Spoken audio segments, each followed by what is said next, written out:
from the love of liberty in the fires of hope and prayer. With boundless faith in our destiny, we solemnly declare, side by side we stand, highlands of the blue Caribbean Sea. This our native land, we pledge our lives to thee. Here every creed and race find an equal place, and may God bless our nation. Here every creed and race find an equal place,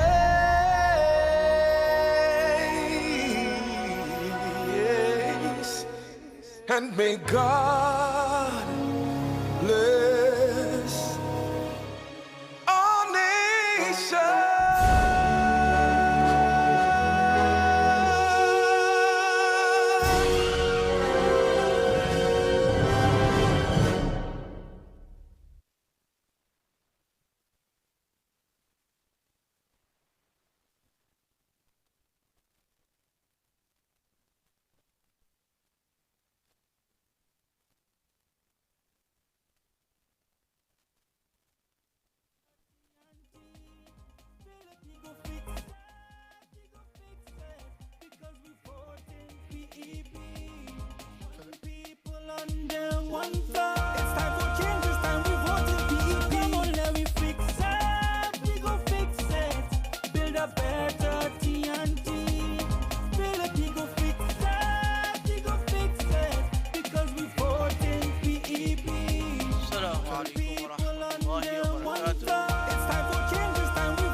I greet you with the Muslim greetings by saying Assalamu alaikum wa rahmatullahi wa barakatuhu. It means peace be unto you.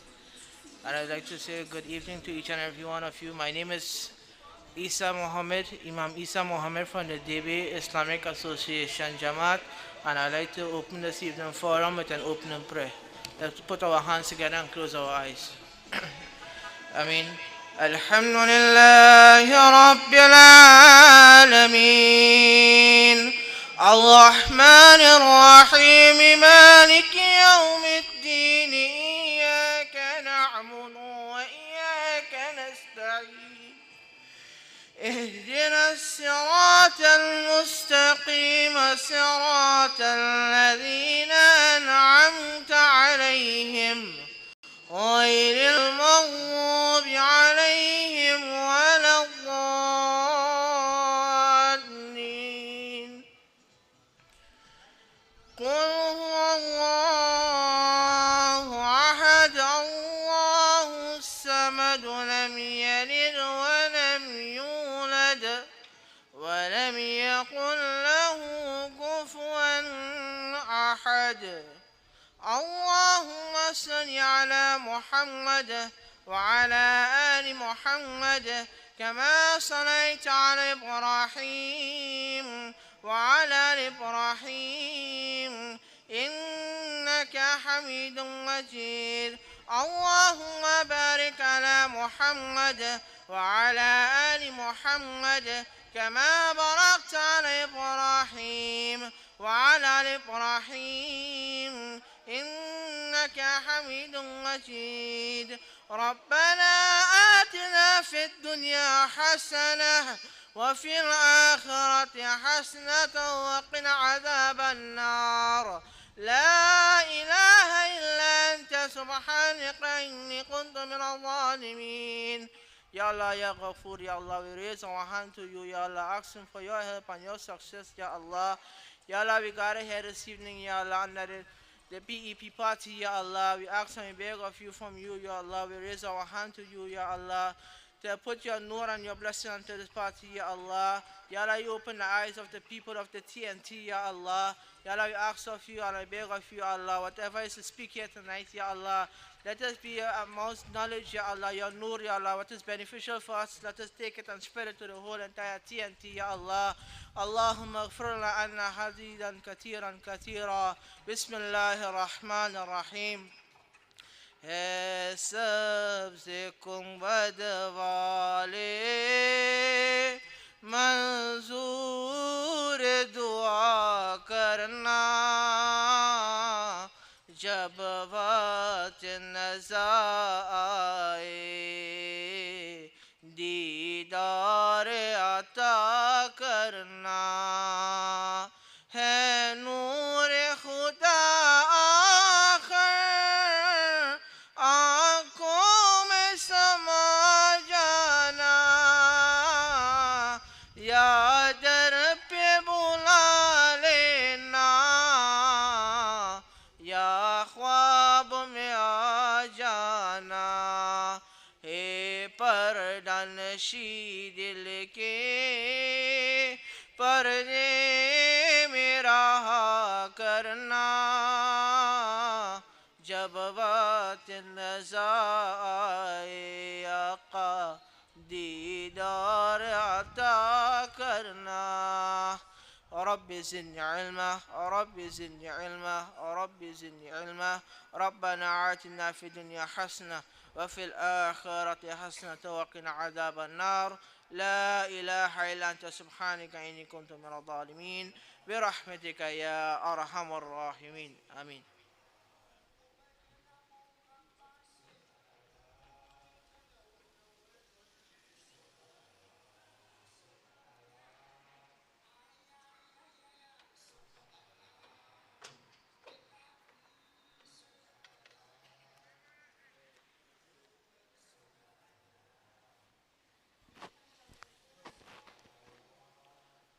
बोलो श्री महाविष्णु भगवान की जय।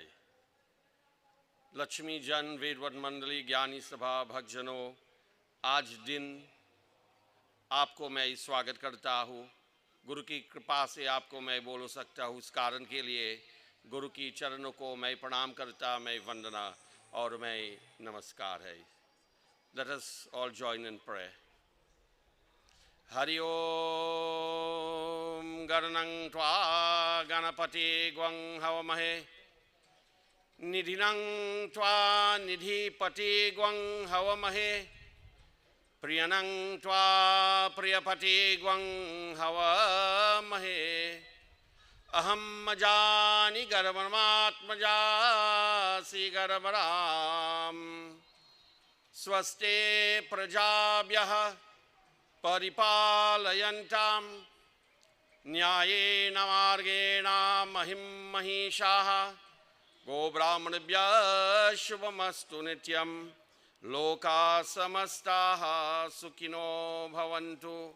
हरि ओम तत्सत् हरि ओम तत्सत् हरि ओम तत्सत्। बोलो श्री महाविष्णु भगवान की जय। Let me, my name is Satyacharya Pandit Jairam Siram. On behalf of the PEP, the Progressive Empowerment Party, this evening, I am pleased to be here amongst you all and all those who is locked on live, praying for our country first. As I offer my prayer this evening, normally when I ask or invite anyone to pray, I say, close your eyes and pray. But I have realized that we have reached to a point where whilst we pray, we don't need to close our eyes, but we need to be alert. This evening we pray to God Bhagwan to guide our protective service, to protect us so that they are able, when they are protected, they are able to protect us. We see the state of our country today. Wherever you go, and when you find out You ask, no one is really happy. You could have everything that you want to make yourself happy, but if you are not protected, if you are not safe, then nothing is valuable. Nothing makes sense. And when I look around and see what is taking place, every day some killing, some murdering, some kidnapping, some shooting, so much thing is happening. And therefore, sometime when everything else fails us, we know God, Bhagwan, will never fail us. But I have realized, and wherever I go, I always mention to people that while you pray, which is so important in your life, you have to do something. You can't just pray and expect and depend on God, Bhagwan, for everything. For Bhagwan, the holy text says that make one footstep towards me and I make 10 towards you. And this is why this evening I am pleased to stand here amongst you all and in San Fernando here and to pray to give courage and strength to this party, Mr. Philip Edward Alexander, a practical person, a person who really, you know, there's a slogan that says that he will fix it. Because we see what is taking place and we really need someone to fix it. We really need that. If not before, but now especially. Because no one is safe anymore in this country. And when we look at our young ones, our children, and see what is taking place, when we send them out into the world, we send them out there, you're not sure for them to return. So much things is happening. Look at what the flood did, how much distress it had. And when you look and see how much people will maybe lend a helping hand to help one another. But I have been following this party. This is why I'm happy or pleased this evening to be here. And I listened to so much of his lecture. And not only that, but wherever some problem or some incident is taking place in the country, if you see nobody else, you guarantee sure to see Mr. Philip Edward Alexander. By himself, maybe he cannot do much. But you know, he gives courage. He gives support. But more than that, he gives solution. He's not only saying that look at what is taking place in the country, but you know what he's saying? Look, we could do this and we could do that for the safety, maybe not only of ourselves, but our children. And that is so important in our life. And therefore, we need to reflect and understand and always understand that we always want change in our life. Change for what? For betterment. And therefore, this evening I pray that may Bhagwan, you see, look at it, look, if you look up in the sky today, at this time, look how peaceful it is. No matter the cloud is like this. But even Bhagwan, even the heavenly region realize is not pleased with what is taking place on Mother Earth. And this evening I pray that may Bhagwan blessings be upon this party, the PEP. Give them the courage and the strength to walk through every corner of Trinidad and give hope and strength to encourage everyone not to lose faith and hope that it could be better and it could be fixed. May the grace, may the darshan and the blessings of the divine be upon us all. We want change in the country. It starts from me and it starts from you. May the grace, the darshan, the blessings of the divine continue to be upon us all, to bless us, to protect us, to guide us, and give us that right knowledge and the strength to make a change. Bolo Sri Mahavishnu Bhagavan ki Jai.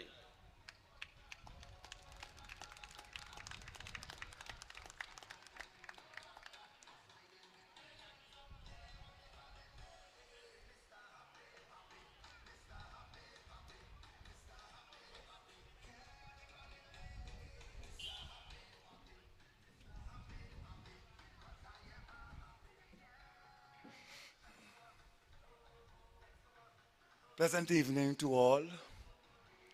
My name is Bishop Dr. Henrik Lewis. I'm here to ask God blessing upon the party. Most importantly, asking God blessing on his children. Almighty God, our Heavenly Father, we come before your presence, thanking you first for life, that we are in the land of the living, where we can make our peace calling and election sure. We thank you this evening for strength, because your strength is made perfect in weakness. We thank you, Lord, for your mercies, because your mercies is new every morning. We thank you for your Son, Jesus Christ, who died on Calvary that we should have life and have it more abundantly. So we come before thy holy presence to ask for your divine blessing upon this new party. You alone can bless. You alone can do all things in our life. You can make all wrong things right, all dark way bright. So we come unto you because we know that you are our Father. We are your children. We need your guidance. Without you, we can do nothing. We cannot walk, nor talk, nor breathe, nor eat. So we call upon you this evening, Holy Father, to take us to a higher level in our spiritual life, because it's there we ought to be. We are living in troublous time, and we know you are the only one that can stand for us. You are the only one that can deliver us. You are the only one this evening that can stand in the time of trouble. We ask for your blessing upon the police service. We know that they are from you. We know that they perform duties to protect us. So we thank you for them. Holy Father, hear our prayer this evening as we come before you. Look upon Mr. Philip. Lord, you know him better than I do.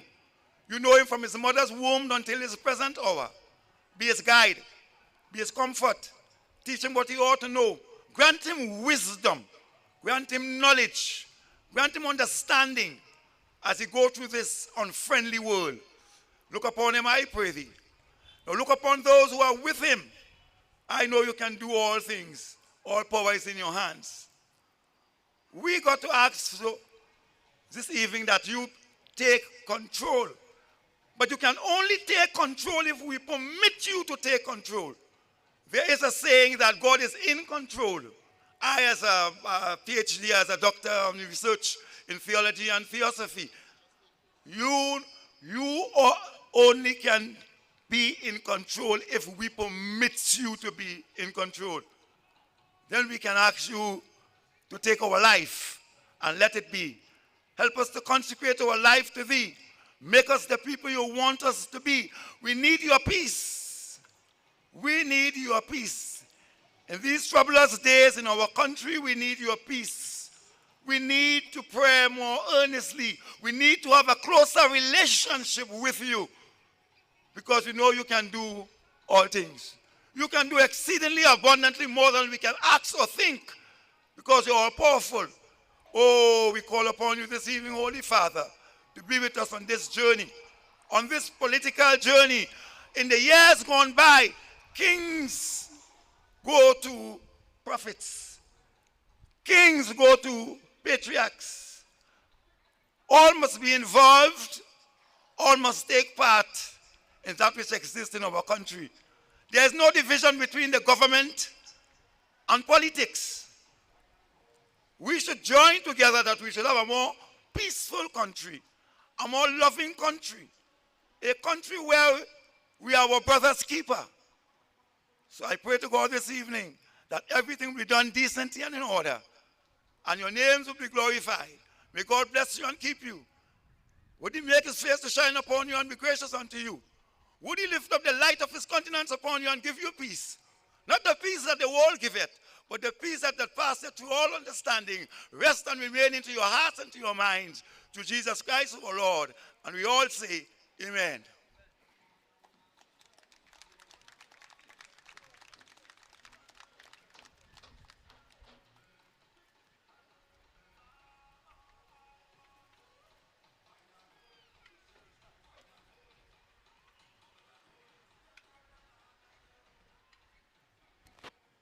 Good evening.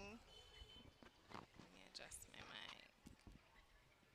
All right. Good evening and welcome to our meeting in the South 3 weeks later from the meeting we had in Bamboo and the well, yes, y'all could clap. The overwhelming support. I remember saying 3 weeks ago, this is going to be our last and final meeting. Oh, hat trick. We pull a trick out of the hat, we back. And I think it was just because of the overwhelming support that we got in that St. Joseph meeting in the Bamboo, where so many people were left wanting more. There were so many questions. Some people, even though we have an open mic segment, some people take some time to warm up before they get to where they want to ask their questions. So I anticipate that we might have a little longer question and answer segment tonight. But I'm glad to be back here at what I think is our closeout meeting for the year. I don't know what Philip Edward Alexander has in his bag of tricks to pull out again, but wherever we are, wherever we go next, of course, we're doing it the pep way. Anyway, so we're here at our meeting in San Fernando, and I did not, usually I would like think of something that I would say something significant, that I could leave as an imparting piece of information for you all. But I more want to speak from the heart and in the process probably put some of my business on the road. I sat on the promenade for the first time in years yesterday. I sat on the promenade in between Unit Trust Corporation and JMMB Bank. And this was at about 9:12 a.m. JMMB Bank. I had just left JMMB Bank. I got out of the bank at I remember the time. I'm good with numbers. I'm in finance for a reason. And I remember leaving JMMB Bank at about 9:07 a.m. And I came and I went and I sat outside on the promenade, like I said, for the first time in years. And I pulled out my phone because I was angry and I wanted to do a video. I was angry because JMMB Bank, which opens at 9 a.m., does not take appointments. They don't take appointments because, according to the customer service representative, and this is not me trying to put a bank or trying to blast anybody in particular. So I also want to couch my words. If we have any lawyers in the audience, let me know if I overstep in, because they love to send the PEP um, pre-action protocol letters. But again, I'm just recounting my experience and I'm getting to a point. So I'm sitting down upset, I'm angry because the bank opens at 9. They don't take appointments. And I went there to open an account because I'm trying to find a way to expand my business international and be able to accept payments from outside of Trinidad and Tobago. But if you visit any one of the local banks right now, you'd realize that the process to do that is extremely difficult. It's non-existent for most banks. Many people who try to set up their business to cater to the external market find themselves struggling for things like US dollars. And me, as a small business owner, young entrepreneur, somebody who was laid off of her job, I remember this year would be 3 years ago, who was forced to start from scratch and build her way up. This is the frustration that I face in this country. My Google Calendar could keep appointments. So I didn't understand that explanation from the customer service representative that the appointment system in the past didn't work. So I was angry because he also went on to tell me that if I want to be able to come in and open that account, that I need to sacrifice and come in and line up like about 7:30 in the morning. And I said, you mean like how we used to do it when we had to line up for a US visa? You all remember those days when people used to be lined up around the corner like cows in a herding, I don't know, line up like being herded, and we that's how it felt like. So being told that I have to sacrifice even more than I am already sacrificing as a young woman in this country, and I say more than I'm sacrificing. I'm here today on a Saturday. I was just telling Indira, who was looking for me and panicking. I was here today. I didn't get to go and do my usual putting my makeup and all that, try to look presentable in front of people camera, because I was running around trying to do things for my small business and be here tonight, this evening, to speak to you, because the only reason I am standing up here is because I, as Felicia Holder, 34 years old, young female, who all of those things that I just called faces different challenges in this country. I am personally fed up. I'm fed up of how hard it is to be able to just survive. And I say survive because it's not living anymore, this is surviving. I'm hearing stories of people who receive salary increases and now are being taxed even more, which makes your salary increase nil. My business, which involves going to the grocery regularly, I go weekly, day by day, days in between, 2 days, maybe 3 days, and you see the price difference. Something that costs $5 today costs eight tomorrow. And that is the reality. There are things that they might as well not put price tags on the shelves because they're changing the prices so fast. Everything going up. So my frustration that I feel is, again, as a small business owner, the way I'm struggling to just try and do things the right way, because I'm not trying to do anything illegally. I'm not trying to get an account to loan the money. I'm just trying to run a business, run a proper business. And it's so hard. It's so hard to grow up in a community, and I'm going to segue here a little bit, grow up in a community where I may have had different advantages over some of the people in my community. I accept that. I understand that. But that did not shield me from seeing the realities of what it's like to grow up in a community that has been obviously intentionally left behind.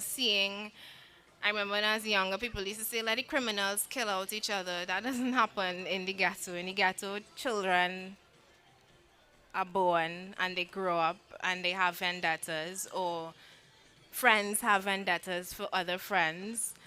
And the cycle repeats. It's been 20 years later, and the criminals clearly didn't kill out each other. In fact, they seem to have multiplied. And why are they multiplying? I will sit with them, and I like to say that I find myself a perfect. I find myself down. I find myself in the center. I could talk to the people on the ground, and I could talk to the people at the top, because I lived both lives. I've lived in the ghetto, but I went to prestige schools, and I had different opportunities abroad and all of these things.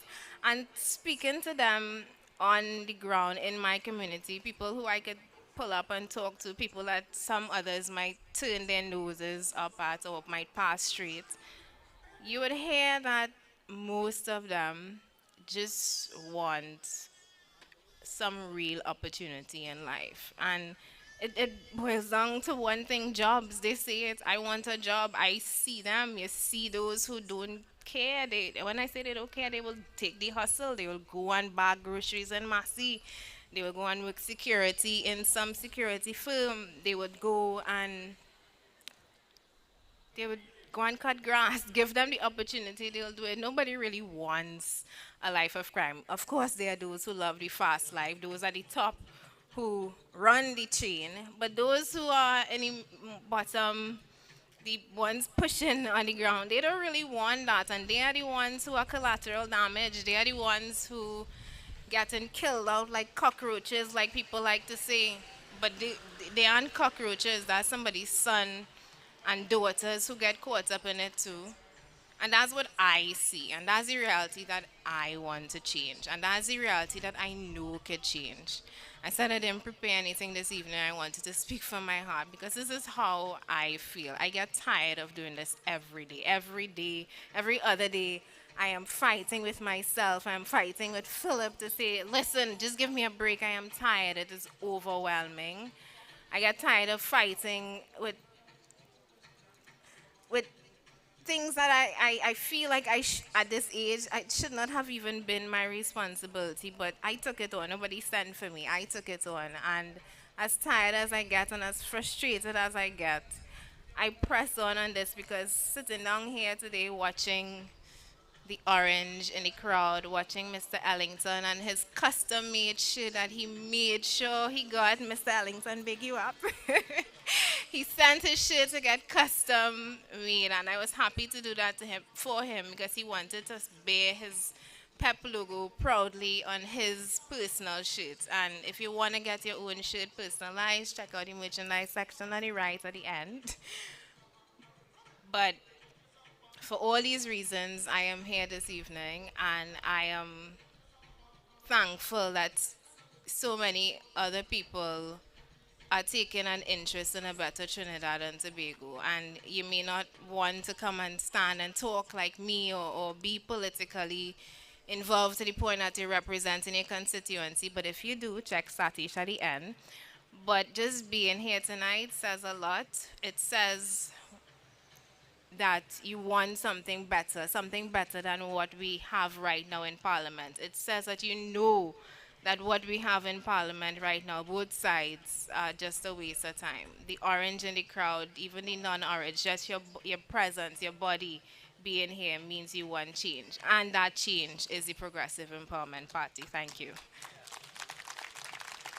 One people under one flag. It's time for change. It's time we vote in PEP. Come on, let me fix it. We go fix it. Build a better TNT. Build a we go fix it. We go fix it. Because we vote in PEP. One people under one flag. It's time for change. It's time we vote in PEP. People of San Fernando and environs, and who come down from north, east, everywhere else. Everyone is here with one goal in mind, and that is a fix. Everybody looking towards a fix for what's going on in our country right now. And you all know what is the beginning of that fix? The beginning of that fix is unity. One people under one flag. We, as a country, have to put aside the racial divide that somehow it culturally stick in some of our minds. We have to get rid of that. We have to work on that on a personal level and unite as a country. That's the only way we could start this fix. The PEP is just a conduit to take that unity now and bring it and put it into real life, living purpose. We'll bring it into purpose.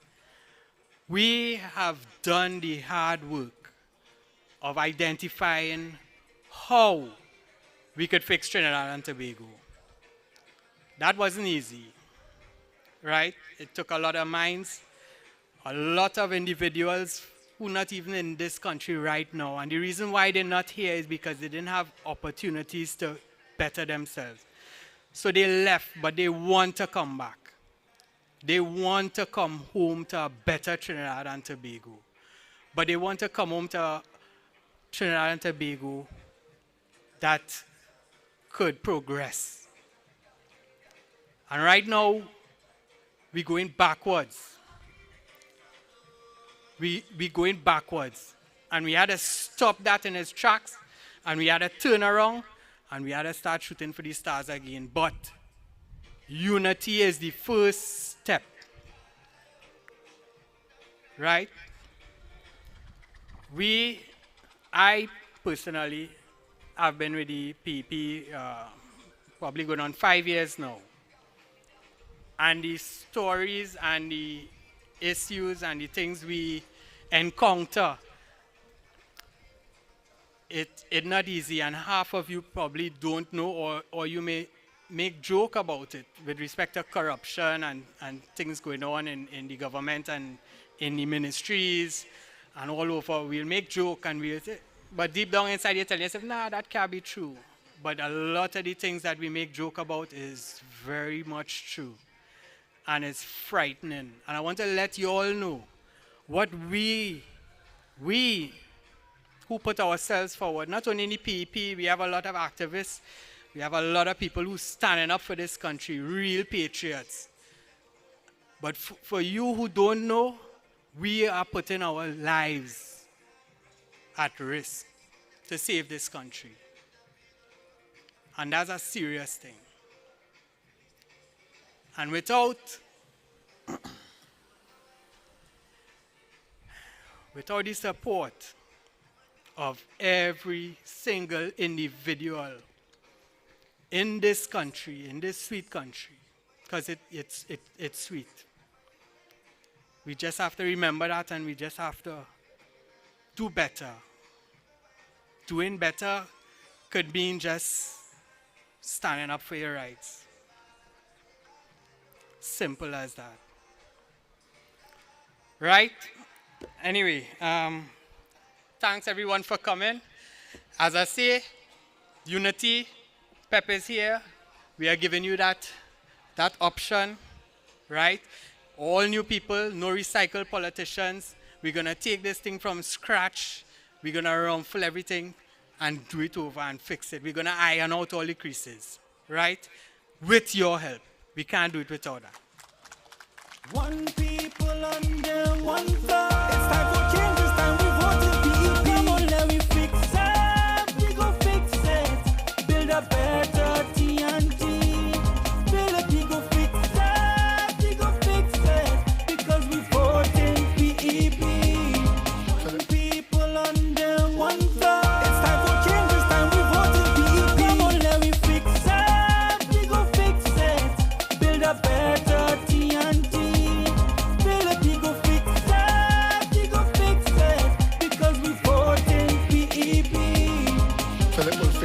Vote PEP. Well, well, well. It's a long drive down to San Fernando, but it was a nice drive. Lots of potholes, but we made it here. Good evening. My name is Robert Amar. I am the host of Sense and Sensibility on the radio station M1047.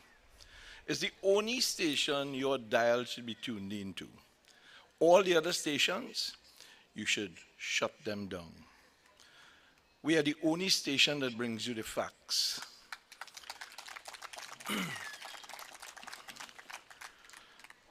There are quite a few things, and I have a limited time, and I hope I can get everything done. So if you find me in the end hustling, it's because I'm running out of time.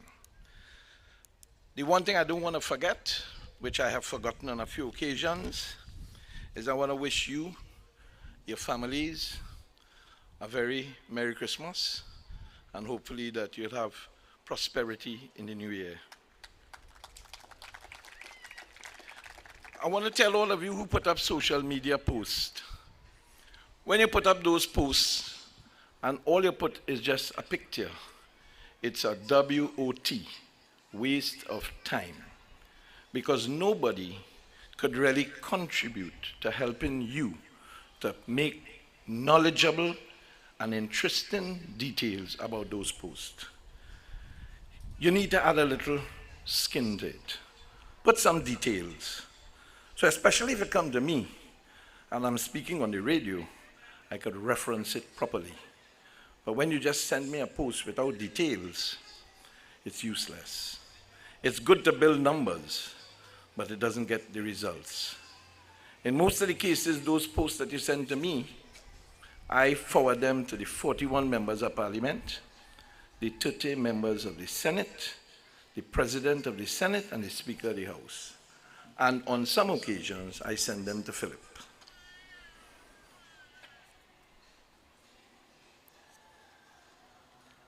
That last week, the Telecommunications Authority of Trinidad and Tobago wrote me a letter threatening to shut down my radio station.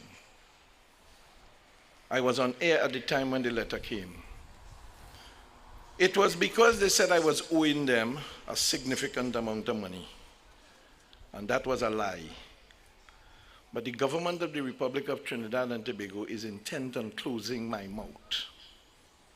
And I hope that if that ever happens, I will see you in your numbers supporting the democracy that we are, according to the Constitution, enshrined and enabled to benefit from or by.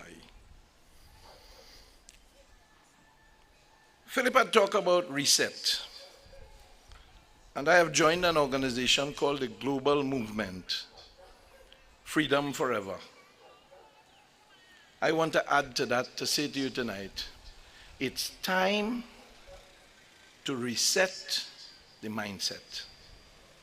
You see, in Trinidad and Tobago, we have become like a battered wife, the battered syndrome system.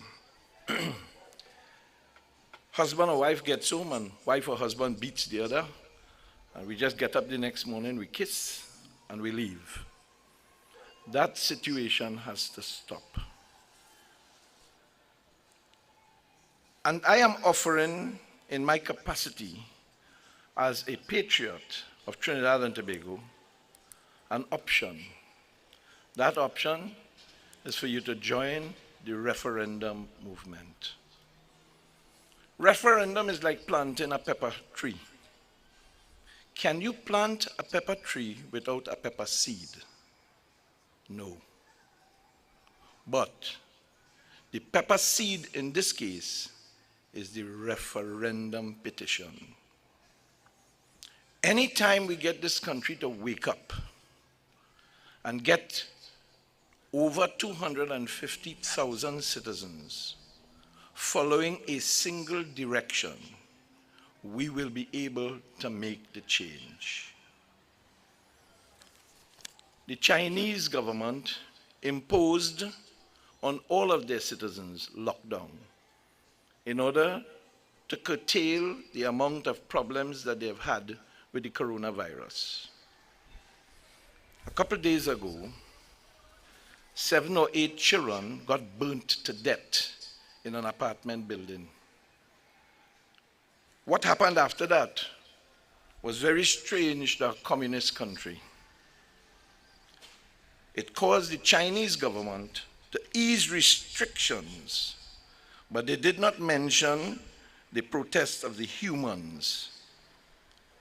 It went on to say that experts says that while that is unsustainable in communist China, that the issue is that they cannot stop what is inevitable. Now, China for 30 years has been one of the leading economies in the world. They have had growth. They have had poverty reduction. They have had better life. They have had more millionaires created in China. I am not going against China for their success. But to impose that draconianism is like what happened to us when they locked down this country. And I'm so happy to see the majority of you not wearing any face mask here tonight. You should give yourself a round of applause. Allow that one. And to those of you who continue to wear it, I say to you, you are ill-informed. Those face masks can't do nothing for you but destroy your life. If any one of you have children, ask your children to do the research on the internet. This is scientific. This is not Keith Rowleyek. This has nothing to do with him. He doesn't have that scientific capacity. So he just hands it down to you. And don't also forget that he came to you and told you, we always knew that the jab was not the solution.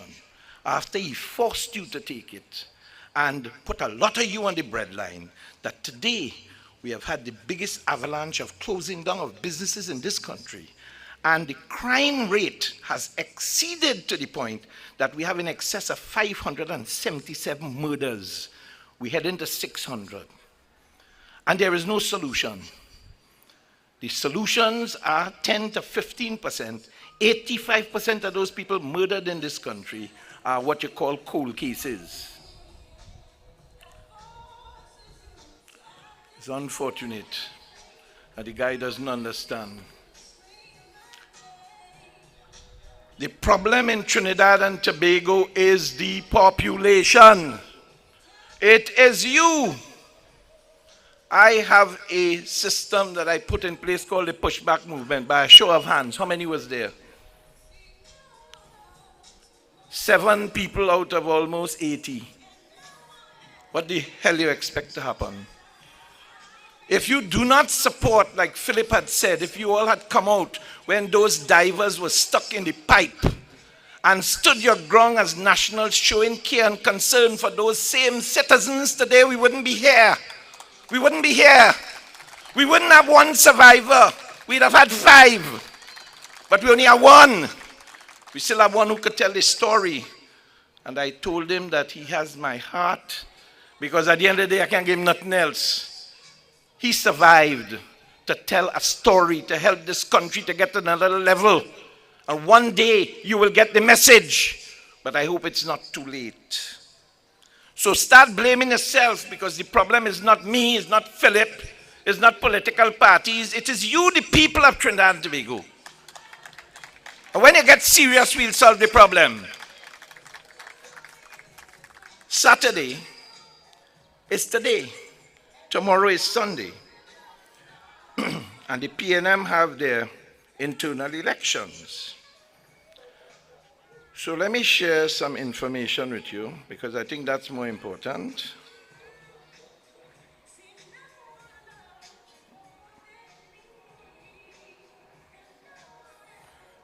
Here is the internal records in accordance to the voting that took place with the PNM that boast about 100,000 members.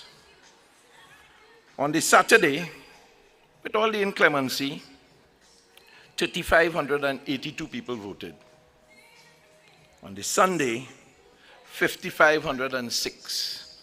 A total of 9,088 people voted.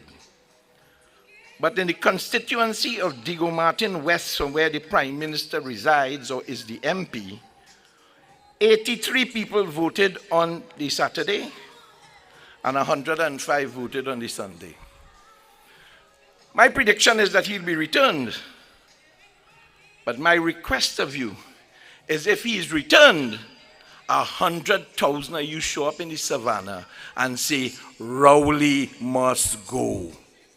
Now, if you're not prepared to do that, it's time for you to shut up, because we are going to go nowhere. You have to make the change you want to see. Because if you do not make the move to get the change you want to see, you will forever be in the doldrums as you are today. Government found $150 million to take care of those people who are suffering with the inclemency, and again, I hope they recover fast. The problem is how long it will take government to give them the money. And I just saw the police sign the 4%.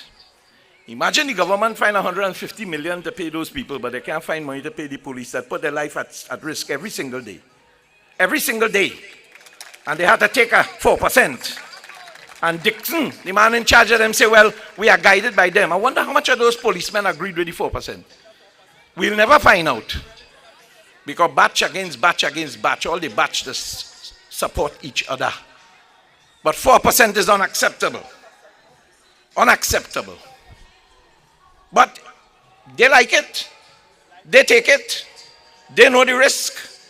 And they understand the reward. I wonder how much of them get $1 million for loss of life. I wonder how much of them get it.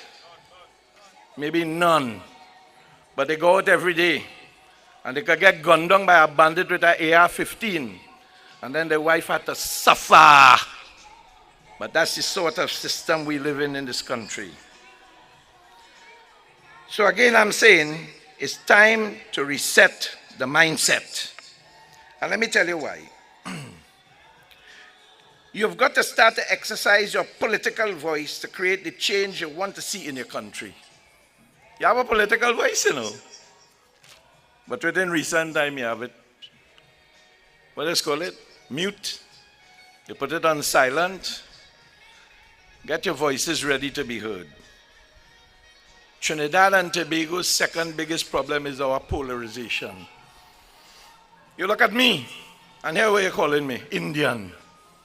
You look at that gentleman over there, and here we are calling him African.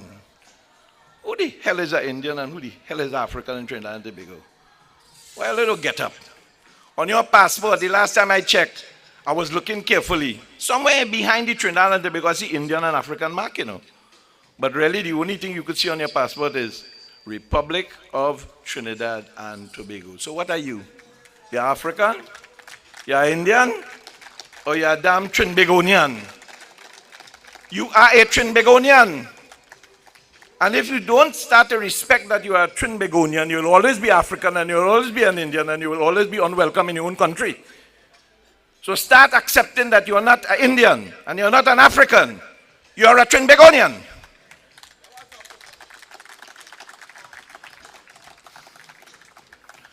I told you already, as citizens, you fail to answer the call.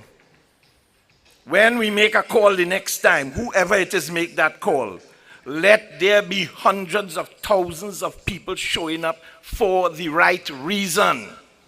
I'm not asking you to come and cause no confusion. I'm calling you just to show up. Show up. You don't have to do nothing else. If you show up, the politicians on either side, PNM or UNC, even PEP, will get the message. The power is in the hands of the people, not in the hands of the politician. You are leaving the power in the hands of the politician too long, and he's going to screw you over. Now, if you like that, you got to take it. Just make sure that it's worth it. There is poor social services in this country. How many people here are retirees or pensioners? By a show of a hand. How many of just catch all the tail to get all the money? And that is not the only person. That is the person that's here tonight. Think of all of those other people who suffer to collect their little $3,000 a month to live.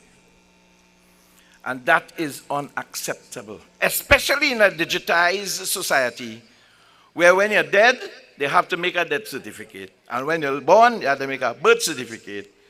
But still, while you're living, in order to get your pension, you have to go and sign a life certificate. How stupid is that? Who is the dotish ignoramus that making that the rule? But it's to frustrate you. It's to take advantage of you. Because that's the only thing they know.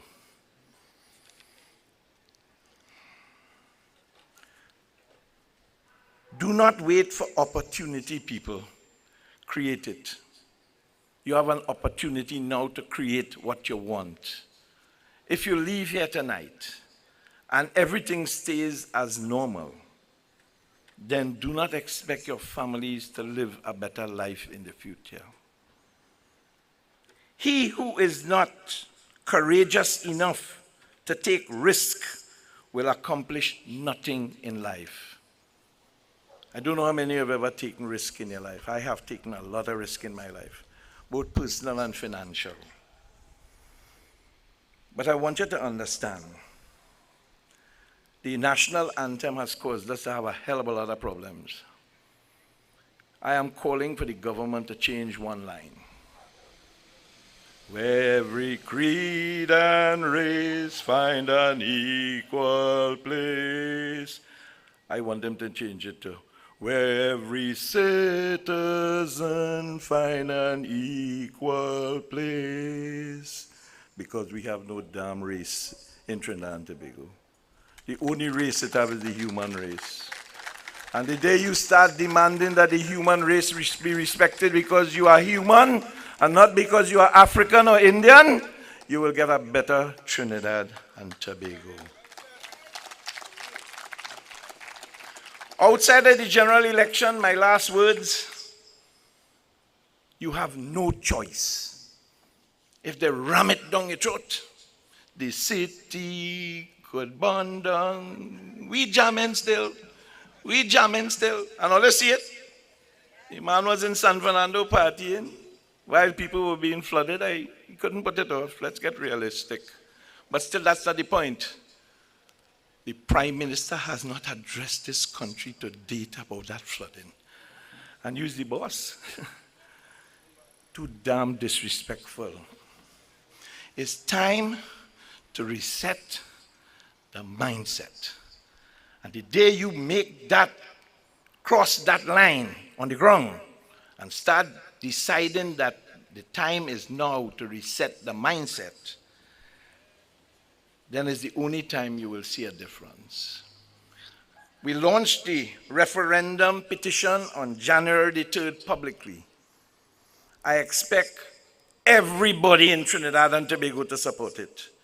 This is not PNM, this is not UNC, this is not PEP, this is not PDP, this is not NTA, this is not Robert Amar. This is patriots of Trinidad and Tobago must sign this referendum because that is the seed we need to plant in order to get everything else. If we get referendum, you will then be able to get recall. If we get referendum, you'll be able to get proportional representation. If you get referendum, you'll be able to get your country back in your hands. You will be in charge. If you don't want to be in charge, don't follow the referendum. It ain't my problem. I am bringing an option to you. When I left home this afternoon, I had 5 bread on my table. I had a cup of butter, and I had 2 bottles of water. I good. Have a good evening. One people under one flag. It's time for change, it's time we vote PEP. Come on, let me fix it. We go fix it. Build a better TNT. Build it, we go fix it. We go fix it. Because we vote PEP. Philip will fix it. Vote PEP.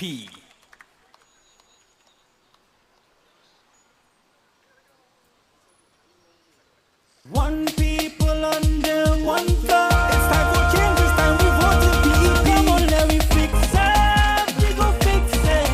Build a better TNT. Build it, we go fix it. We go fix it. Because we vote PEP. Philip will fix it. Vote PEP. One people under one flag. It's time for change, it's time we vote PEP. Come on, let me fix it. We go fix it. Build a better TNT. Build it, we go fix it. We go fix it. Because we vote PEP. Thank you very much. I do not want to speak loud. I do not want to make it. I think we have a problem with the sound bouncing off the building. We're getting a little feedback. I need to be mindful of that. I want a round of applause for David Welch and the audio team. They're doing their endeavor best. They did a great job. I want a round of applause for Lachman Ramrup, our national project coordinator. He's do all of these things. Satish Ramsaran, party organizer. Everybody who spoke before. We've changed how we do politics. Before I go on, I'd like a round of applause for the police officers here securing us.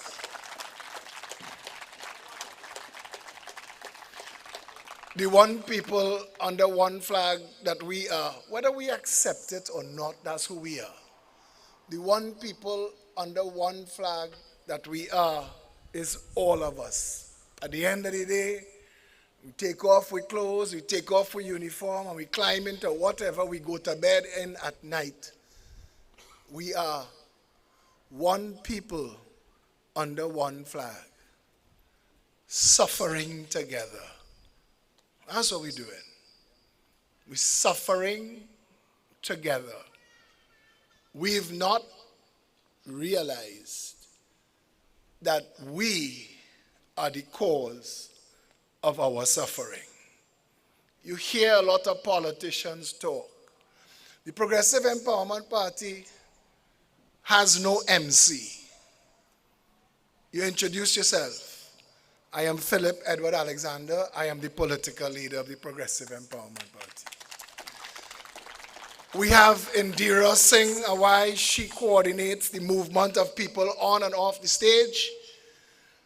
But we try to make this a serious, sober affair, always. There will come a time, I know, that I'll be standing on stages like this and we'll be speaking to tens of thousands of people. I know that. I know it is growing. I feel it. We feel it. All of you know. The Progressive Empowerment Party is on the tips of everybody's tongues. They know. The political parties, the PNM and the UNC, they're pulling out all the stops. There's no media here tonight. They'll take our broadcasts and they'll take our posts and they'll share it if they want. But Newsday, Guardian, Express, TV6, CNC3 and the Telecommunication Authority of Trinidad and Tobago that wrote Robert Amar, their job is like one of the OSHA and EMA and Integrity Commission and the alphabet soup of nonsense that don't work. The Telecommunications Authority of Trinidad and Tobago, they have one job: to manage the bandwidth and the broadcast of my country. It belongs to me. It belongs to you. It doesn't belong to SABGA. It doesn't belong to the PNM. It doesn't belong to the UNC. It doesn't belong to Dr. Prince or whatever his name, who is in charge of it for now. The Telecommunications Authority of Trinidad and Tobago is supposed to ensure that all of us who are guaranteed our right to free speech and political expression, freedom of assembly by the Constitution of the Republic of Trinidad and Tobago are given equal time. That's his job. That's his job.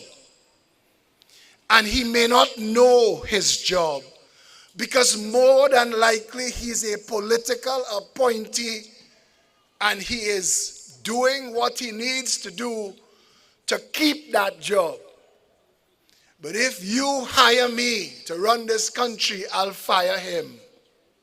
And I'll fire him for not respecting the Constitution.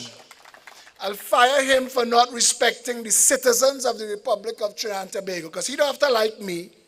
I don't pay him, but I do as a taxpayer. But he will think it's Rowley paying him for now. So he don't have to like me, but he has to respect my rights.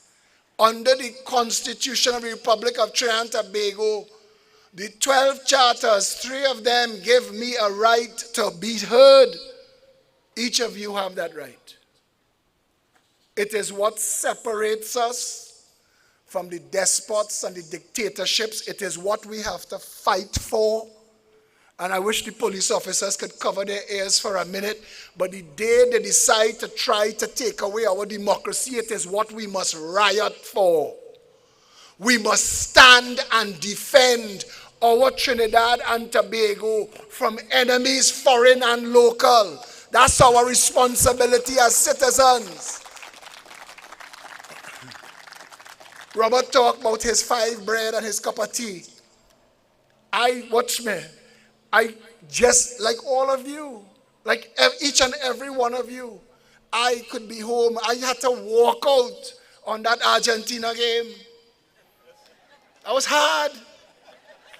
I swear. And any Argentina fans are wrong. Know that.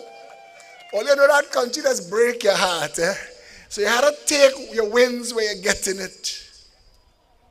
I had to walk out of the Argentina game to reach here to do this. And as Felicia say, she don't know when next we're doing it. This is the 3rd of December. We could be in Parang and Paramen or something tonight.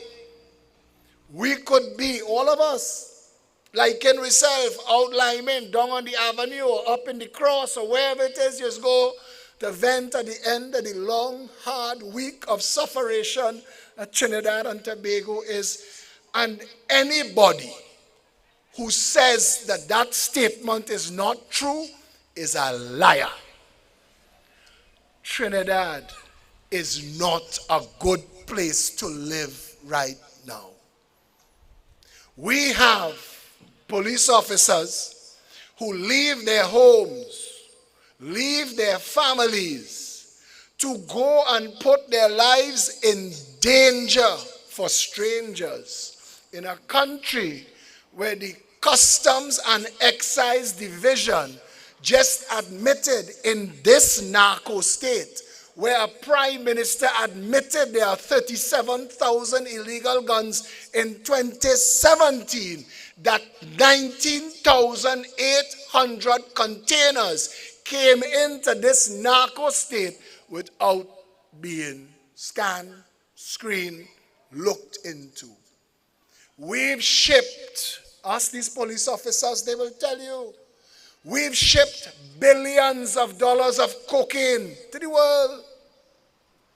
Trinidad has shipped cocaine to Spain, to Vietnam, to the Philippines.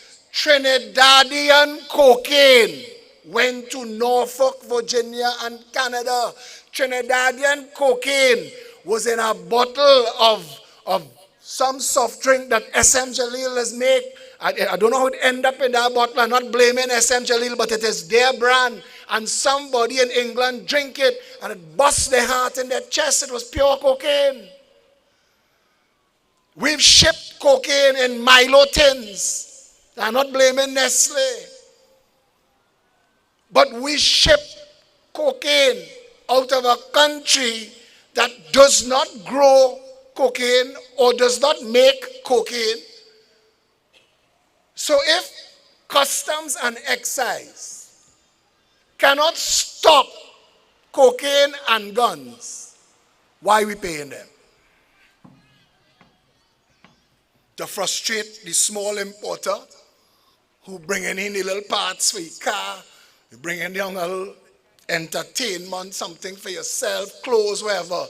Customs' job is to make the small businessman frustrate his life, don't understand your documents, take bribe from the apple and banana importer if you not paying a bribe, so your goods stay on the docks and rotten while they playing, send and bring documents give. But if the customs, whose job it is to secure the nation from guns and drugs, not securing the nation from guns and drugs, why are we paying them a salary?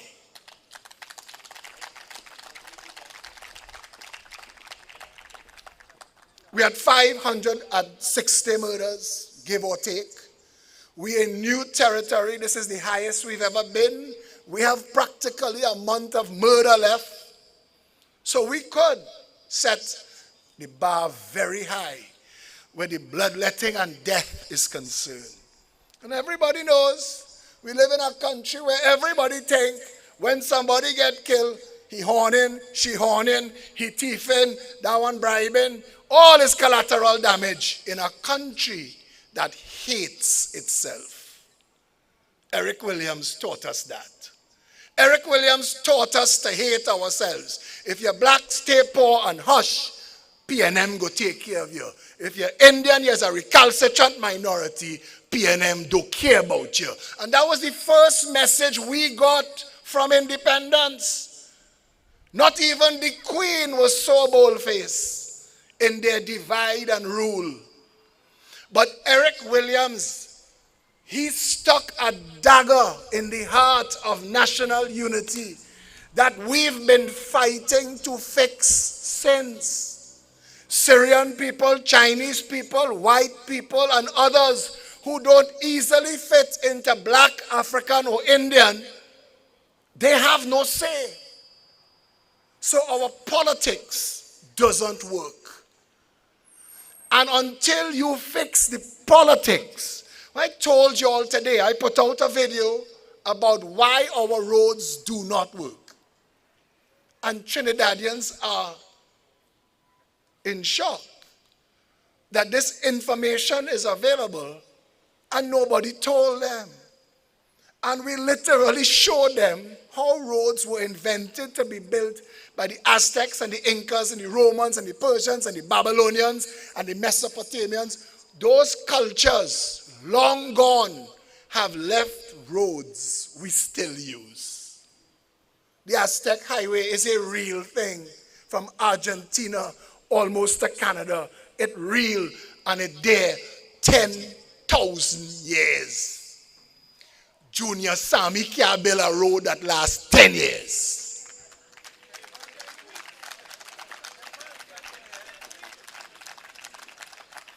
Fusal and Calco and all them who just get big contract, big name on big bright light flashing and can't build a proper road in the country.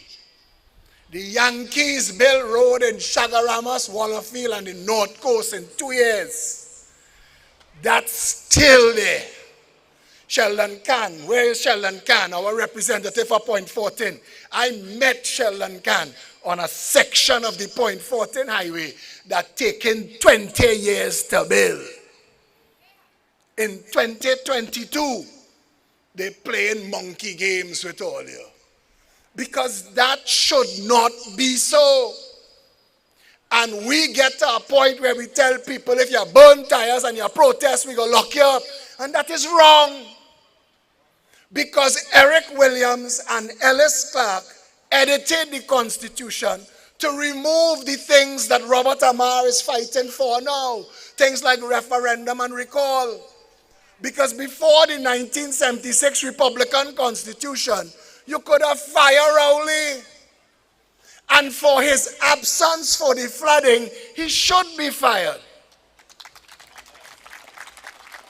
For appointing Rohan Sinanan as Minister of Works, he should be fired. And that Rohan Sinanan, who is responsible for everything that went wrong in Manzanilla and has not been fired yet, but Rohan wasn't fired when he destroyed the forest to build a shortcut to Manzanilla, so we shouldn't be surprised that they fall in a swamp and mash up the river. These people don't care about you. When he went on tour, he was supposed to say, we need an investigation. But he can't say that because an investigation will go to his property. And they'll have to charge him. And whoever in the Environmental Management Authority told him he could go ahead and do it. You see, as long as you continue, and Robert said this, and I will say it too, because hear me, I happy with or without politics. In fact, my misery is politics. Look at me. You hear me when I talk. You know, they have nobody in the PNM or the UNC could debate me. I've said that before. That's not cocky arrogance. Everybody have a gift. This is my gift. And I would gladly debate them all. They've all offered me positions in their parties. I'm not in this for state work. I'm not in this for blue lights and to save some taxes on a fancy car like Simon de Nobrega to drive around and look like something more than I thought I was ever going to be in my life. And I call these names for a reason. Because we do not have one single government minister in this country today qualified to do the job. Not one. The Minister of National Security is a dunce. Fully dunce. He is the most fired person in this country's political history. All of that? Fitzgerald Hines has been fired from 21 public positions, and they're still hiring him. They're still hiring him. Now, to the sports people who suffering under Shamfa Kuju, that hard, but it's not hard like law enforcement who's suffering under Fitzgerald Hines. Because the most that could happen under Shamfa is you ain't got a chance in the Olympics, but they get put in danger. You can't be led in a serious situation by a fool. When you have people in this country who do not recognize that regardless of the color of your skin or the texture of your hair, we are all Trinbagonians. We are all one people under one flag. We are all deserving of proper representation and service. If you don't get that from your government, you must fire your government. That's our job. That's our job. And I told them when we were working out the budget, because Felicia will tell you that when we were working out the budget, anywhere I could save money, I will save money. I tell them, don't spend the money for the tent. If it rain, I have an umbrella. I have, Bastille Pan, they used to call it what? In the vineyards, suffering in the vineyards. I doing that. I listening to Mr. Man with the bar, jamming the music. If I was one of the police officers, I'd have gone and say, hey, these people have permission for a political party and you're disturbing the peace. Because the police job is to keep the peace. Hey, that's not how we talk. They are disturbing the peace. They are disturbing everybody. The real law in America, police officers don't have to come. In Trinidad, they write nonsense law and say until EMA come and tell you. But what the police will tell you is, if I am outside your establishment and I am hearing your music more than I'm hearing myself, you're disturbing the peace. And I wish one of the officers could go and ask him to turn it down, because he is disturbing me. But this is Trinidad. And Akil said, when you stand up politically in this country, you put yourself at risk and in danger. You think the road contractors that get those billions of dollars to build those fake roads under the PNM and the UNC want you to know that the road fake? You think they want you to know that the reason the road's collapsing is because they put pitch on mud? People think that it is because Wassa pipe below there. Wassa pipe shouldn't be below there. But people think that that is the reason. The reason the road's collapsing is something called liquefaction. And Rohan Sinanan don't know this, probably can't pronounce this. But when you shake dirt enough, it turns to liquid by itself. It's called liquefaction. And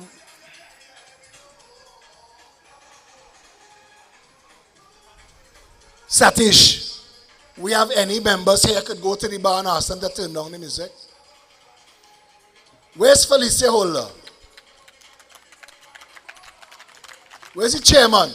Felicia, could you call the police?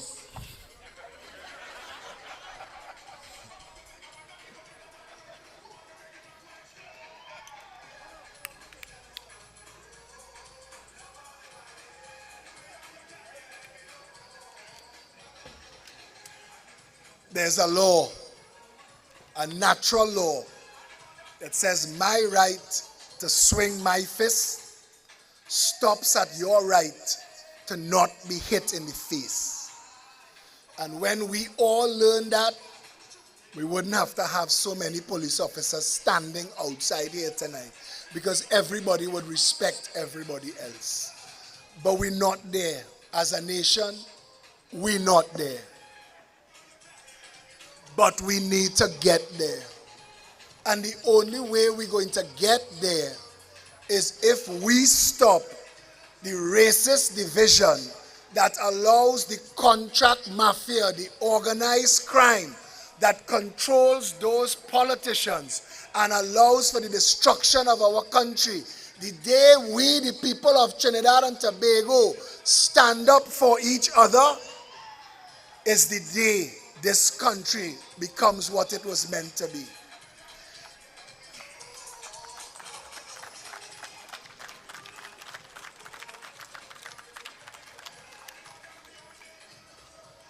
Now I want to tell you something.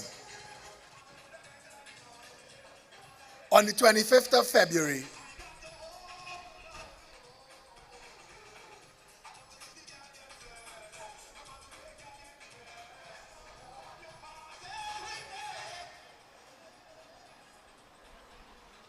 I'd like to give the bar a round of applause.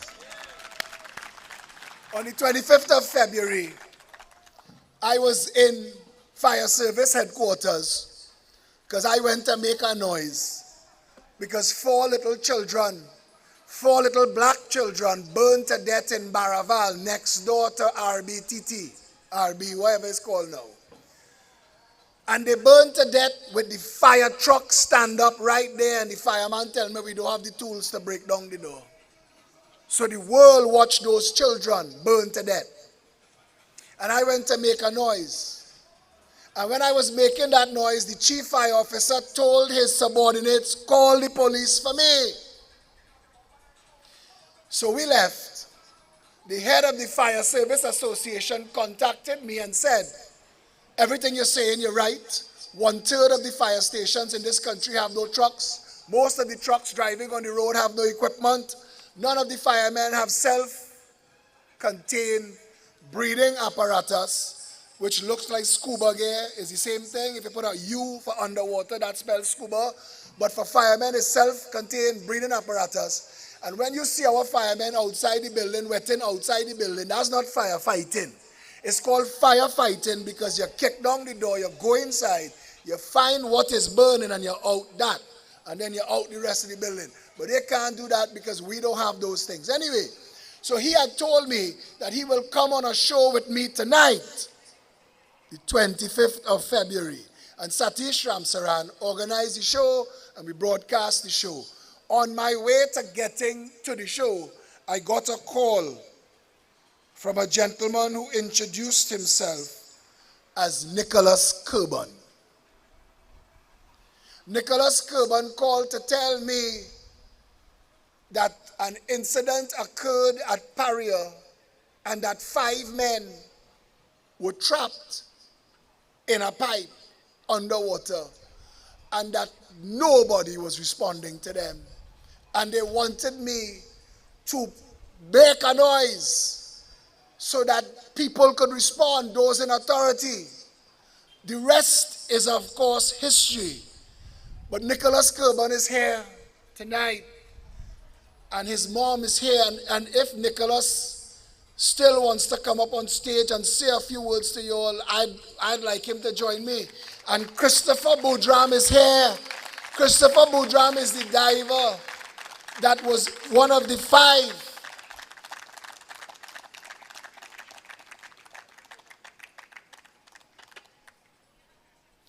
Because of this young man's bravery and courage, we found out that there were people trapped in that pipe. Because of this young man's bravery and courage, and he wouldn't take no for an answer. Because in my mind, I trying to deal with this fire service thing, but he telling me, boss man, you don't understand what it is I'm trying to tell you. This is Christopher Boudram, those of you all who don't know.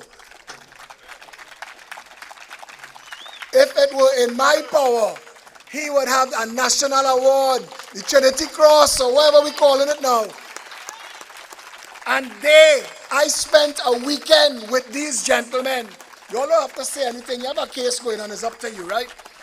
Their parents are here, we have parents here, we have loved ones here of the divers. But I want you to know this. I spent that weekend down in Paria with them. This man was willing, after they found out that you couldn't go in the pipe because certain people with guns were standing up blocking it, they were willing to risk that because his dad was in the pipe and their friends and their colleagues. And I said, we're doing right now 9 nights. What's the time? 5 minutes away from lighting candles tonight because tonight is the 6th night, Akil. We have the candles here. If somebody could bring 4 candles and light it here for me, please, I'd appreciate it. At 7 o'clock, we're doing this every night. I see Satish have the candles. We're doing this every night outside the Red House because what took place in Paria, and I want you all to hear me say this, what took place in Paria should never have taken place. We as a nation, we failed. All of us, every single one of us failed, and we failed. We did not respond. When he called me on the phone, he insisted that I respond. And when we went down there and we were calling people, come out, please come out, because if we had come out in our thousands, I know this country, them politicians belly weak. They'd have find a way to rescue those divers. But we didn't. And that, Felicia and Satish could tell you, that broke me politically. I almost walk away from politics. I almost say then, you know what? It could burn down. I don't care anymore. If we could leave 4 citizens trapped in a pipe and not even try to rescue them, was the point.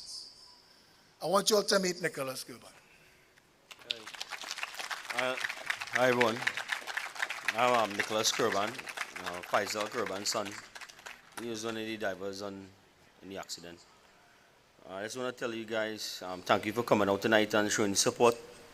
All I have is a mom and Rishi wife here, but and Chris and the family. And other than that, we tried our best that day, and it was a situation after situation. It's like the devil himself was holding me back.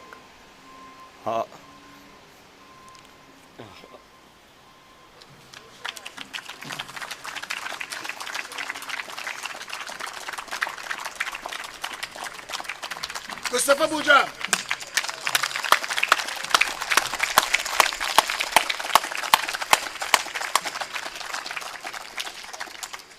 I'm just taking this opportunity to tell Mr. Philip thank you for responding and bringing awareness to the whole country. Thank you, Mr. Philip.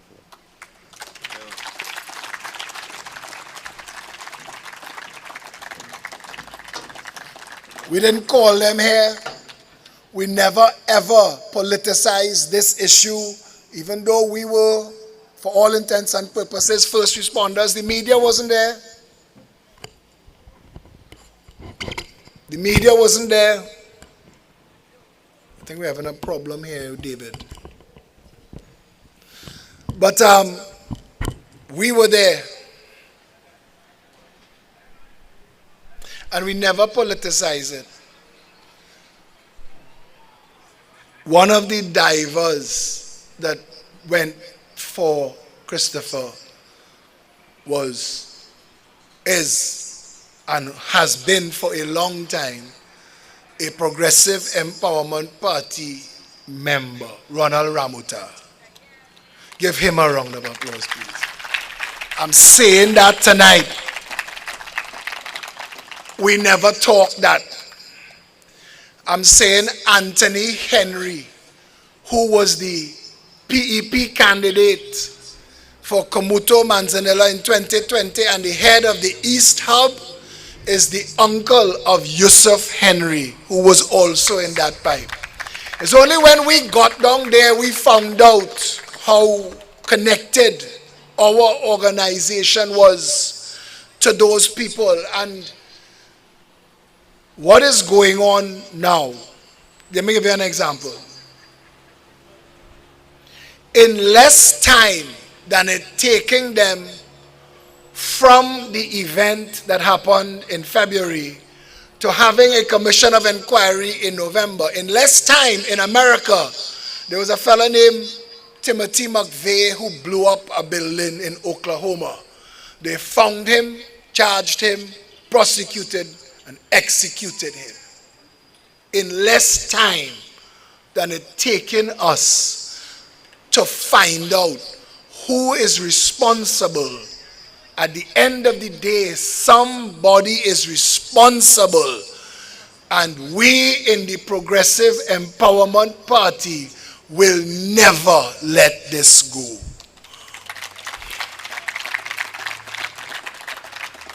We want justice and we want compensation. Those families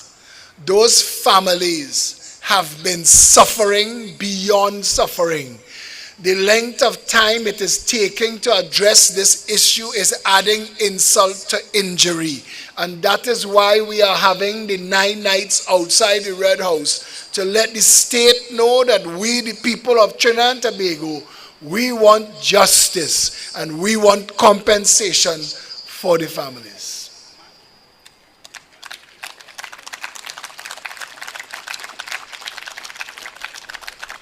I don't know how the rest of you all feel about the country now, but in a short 2-week period, this Trinidad and Tobago felt like it was being destroyed. It was being pulled and pushed in every direction. And when you looked around, there was nobody in authority. The people were left to their own devices.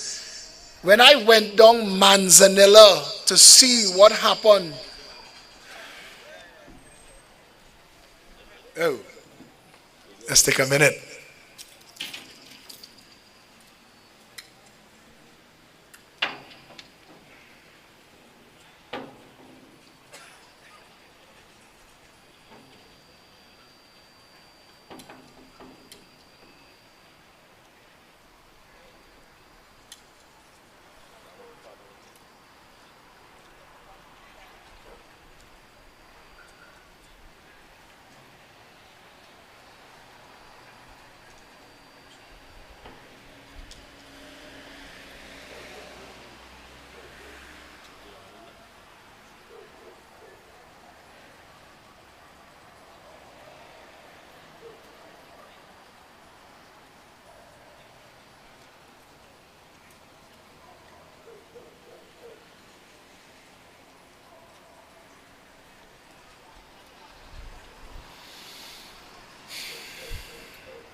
In this audience tonight is Pauline Barrett. She is the mummy of Sean Luke. She comes to our meetings because she told Felicia she finds hope in what we're doing. And that's what people are looking for. People are looking for hope. They're not going to get hope until we free ourselves from the bondage of tribal, racist, divisive voting. Until we free ourselves from the apathy of living in a country and not taking responsibility to safeguard its democracy. Somebody said we are singing birds in an open cage. Fly free. Everything that we need to fix in Trinidad and Tobago, you have the power to fix in your finger. We could fix it. It is the Progressive Empowerment Party that gives you the information, not just what is wrong or who did it, but how it could fix. I want to welcome a new member to our shadow MPs, Orapuch East, Miss Marissa Passad. If you could join us for a minute, Marissa.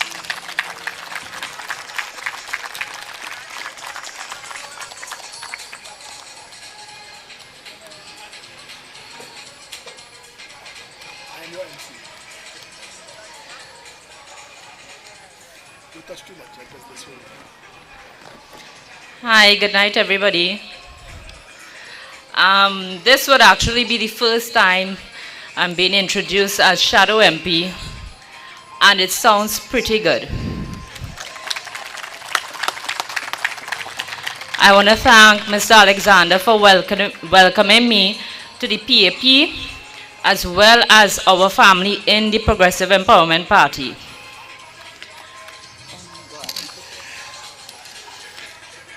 Forgive me if I am a bit anxious on the stage.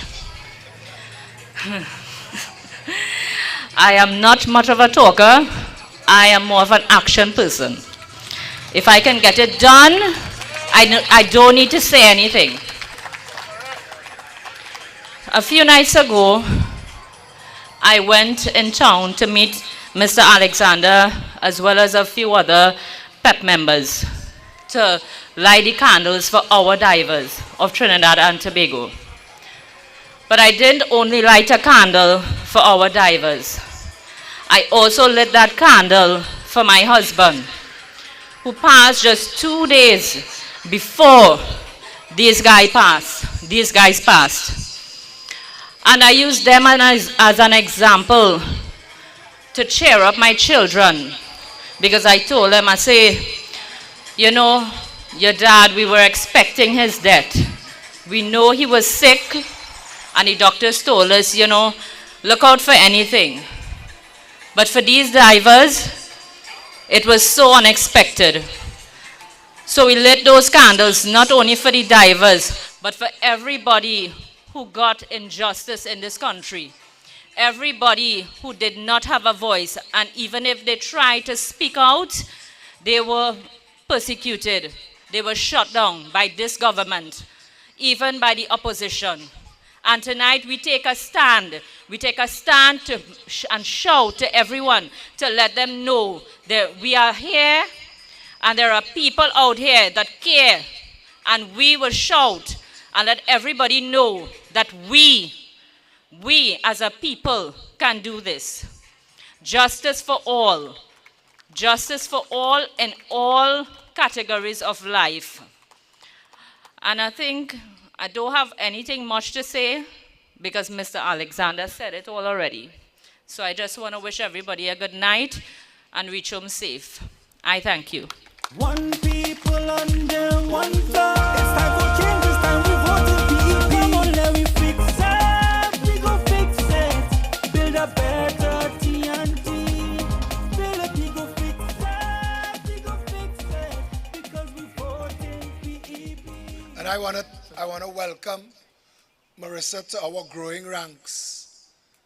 If you look at what we are doing, we are building out a movement of representatives on the ground who can help you fix what needs fixing. Our intention, that slogan, Philip will fix it, that came from the people when we were just trying to help, we will make sure PEP will fix it, and all of our shadow MPs, you'll get to know them in your constituencies, and they will fix it too. And I just want to tell you one more thing. Trinidad is set up to fail. The way the police service, how the different departments are set up, how the RHAs in the health sector are set up, how many counties we have, how many constituencies we have, and how many regional corporations we have. Those are different numbers with different geographical controls so that there could never be communication. I'll give you two examples. Under the People's Partnership, there were 5 organizations with responsibility for cleaning the rivers, so nobody cleaned the rivers. Right now, if you drive down Arapita Avenue, you will see signs of a company named Unicom that is fixing sidewalks. Sidewalks is basic construction work, basic masonry work, and it should be handled by people in the community, not big shot companies like Unicom that got $100 million contracts to build, to renovate President's house. It should be for the small man. And we have a Port of Spain City Corporation, we have a Ministry of Works, we have a Ministry of Local Government, we have CPEP, we have URP, we have every single way that the government, this government led by Keith Rowley, who stood up in the parliament and said, when I went to Princess Building Grounds, when they was building Napa, 100% Chinese labor, nobody from Belmont, nobody from Cascade, nobody from Diego Martin. How quickly they forget. How quickly they forget when they get in that red house and they drink whatever that mad water is, that they forget that they believed that the man on the ground needed to get paid.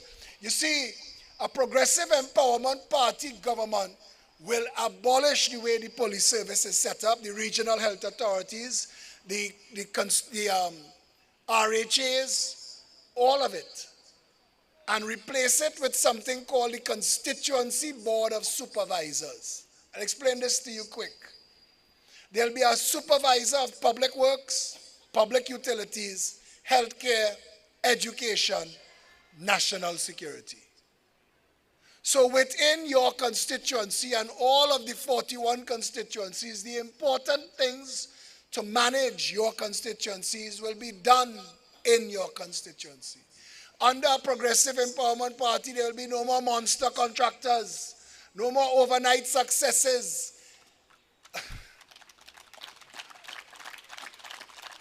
I, with my own eyes, witness under 2 different versions of the UNC because the PNM already had their monsters. So when the UNC came into office, two different companies that between them didn't have a backhoe and a truck became monsters. And I'm not knocking people making money, don't get me wrong. But share the wealth now. And a progressive empowerment party government will pass as a law all public works to be done in the constituency must be done by companies from the constituency, by workers who live in the constituency. You see, when you give Junior Sammy $100 million and he pays staff, the rest is to go and party at the Bellagio in Las Vegas on the private jet. But when you give a small businessman a mile of pavement to fix, he gets to take care of his family, pay his bills, and spend the money in the local economy. And everybody benefits. That's how it should be. When we give UDICOM payment for those sidewalks on Arapita Avenue, it not coming back into Woodbrook. And that's the problem. So that I care if Terence Dialsing's wife making money. I don't care. I buried my father a couple weeks ago. I know this ends. When they buried Anthony Sabga, I wanted to go and knock on the coffin and say, you see, I tell you it ends. There are people who live in like you could take all, eat all, and carry it with you. But it ends. And our policies as people must be that if one of us starving, none of us should be happy. A country this powerful, this wealthy, this pregnant with potential have 10,000 homeless people in town. How is that possible? It is only because we've never had a proper government that was focused on the development of the people. We've witnessed negotiations for salaries where the government, through the chief personnel officer, cap it at 4%.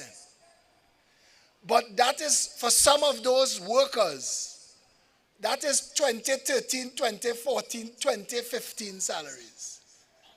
To increase your salary by 4% in 2015 for 2015 is different to increasing your salary by 4% in 2023 for 2015.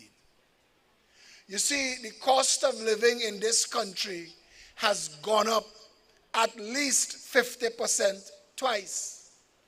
Look at the price of bread today. Look at the price of flour. Look at the price of gas. Look at the price of taxi fares.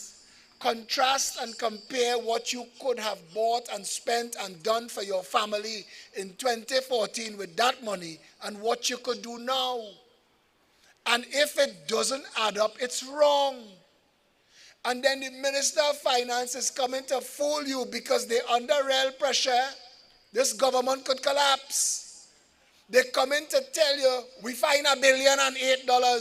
We in the black.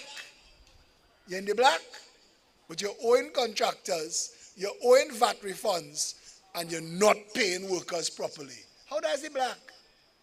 How is that the black? This government has no clue what it is doing. But between the PNM and UNC, they're playing tit-for-tat games to leave you confused. We tell you, end the confusion. Let's vote into office a government whose policies are built on all of the people, one people together, all of us, hope and opportunity. When Felicia spoke about the people in the ghetto, they want a chance at a life. When children come out of school, they're supposed to be able to go forward either to university or to a career. We don't have that. We need to make that our reality. This is the third wealthiest, formerly third wealthiest nation in the Western world. It was Canada, America, Canada, us, ahead of Venezuela, Brazil, Argentina, Chile, Uruguay, Panama, you name it. This country has been destined for greatness. We were on the cover of Time magazine. They refer to us as the Caribbean tiger. Look at us now. Broken. We owe everybody. We in debt. We cannibalizing what left of the Heritage and Stabilization Fund. Norway, that found gas and oil 40 years after us, has the largest stabilization fund in history. It affects every stock market on the planet. Right now, people from Trinidad are in a desert in Qatar. And every time you turn on the tap, it have water. In Trinidad, you was up to your waist in water, and the only thing in your house dry is the pipe.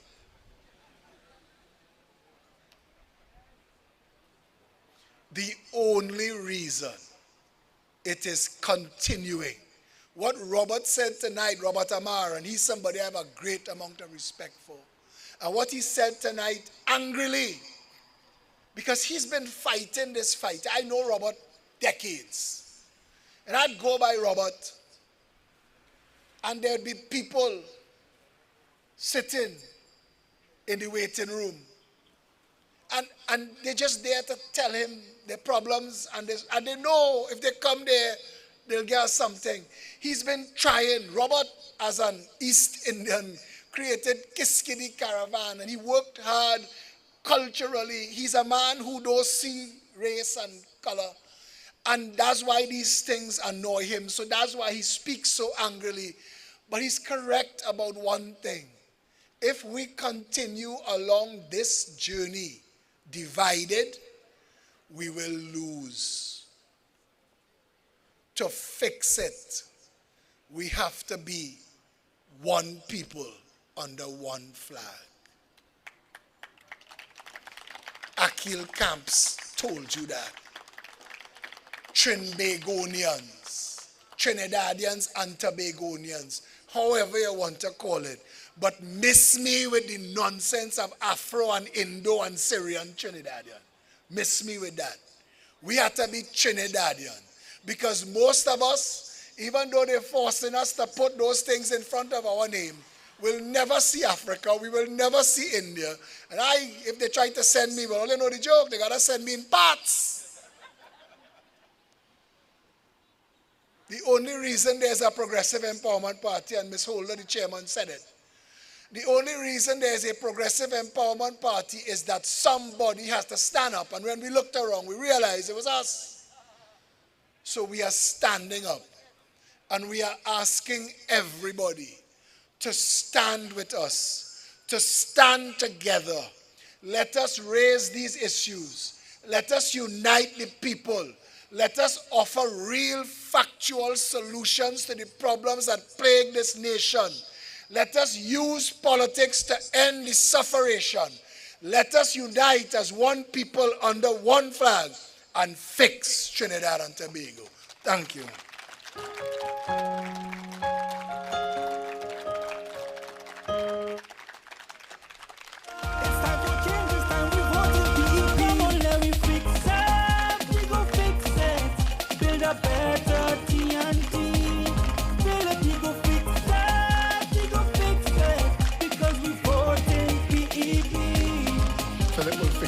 Vote PEP.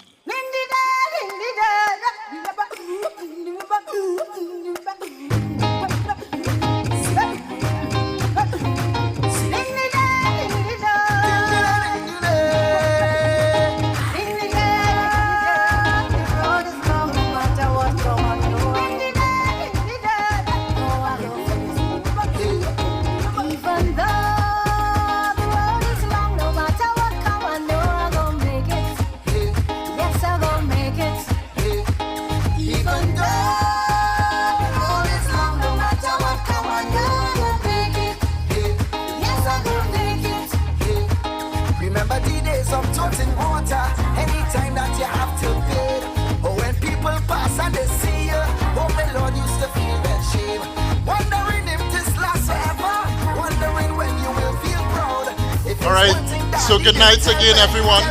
I just want you all to know that the open mic will be starting very shortly, okay? So you can have some beverages, but after that you will be able to ask the political leaders some questions, all right? Thank you.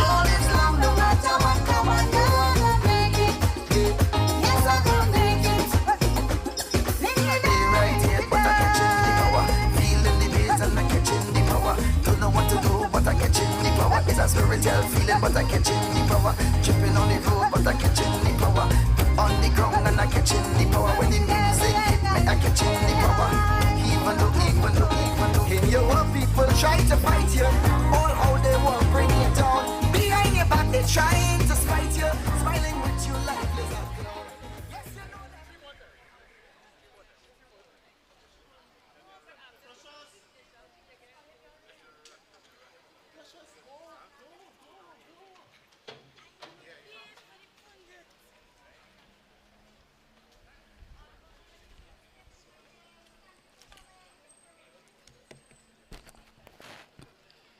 Good night, Papas. Good night. Good night. We just heard our political leader. Yes, we can give him a round of applause. Yes, yes. It gives me the immense pleasure once again to deliver the vote of thanks for this proceedings to all our members and guests.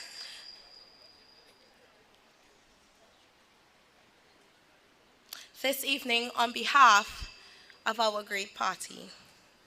So I would firstly like to thank all religious bodies. I would like to thank Woodford Cafe, Passad's Doubles, PEP Media, and also PEP Youth Arm, PEP Women's Arm for the hampers that was donated, Delicia Joseph, Ravi, Mana Karan, Trinity Lighting, Lachman's team, Chris Burnett, Esther, Akil, Crispin, etc., Jeffrey Dukwa for the PA system, merchandising team, you have Nicole, you have Kieran, you have Karen, Wazim, Amanda Williams for mobilization and merch. We would also like to give our thanks to Curry Guides. Also, we like to give our thanks for the delicious ice cream, Trini Treasures. We would like to give thanks also to all the donors. So we have Cheryl, we have Teresa, we also have Yvette. We like to thank all of the women. We like to thank all of our members for coming out tonight and being a part of yet another great public meeting. And yet again, PP, Will, I am not hearing y'all. PP, Will, PP, Will, PP, Will. Have a wonderful night.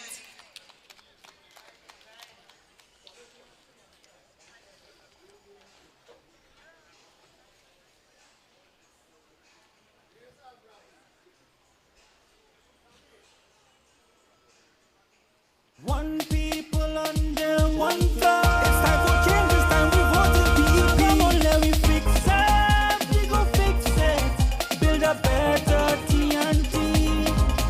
We go fix it. We go fix it. Because we vote in PEP. Philip will fix it. Vote PEP.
under one flag. It's time for change, this time we voted PEP. Come on, let me fix it. We go fix it. Build a better TNT.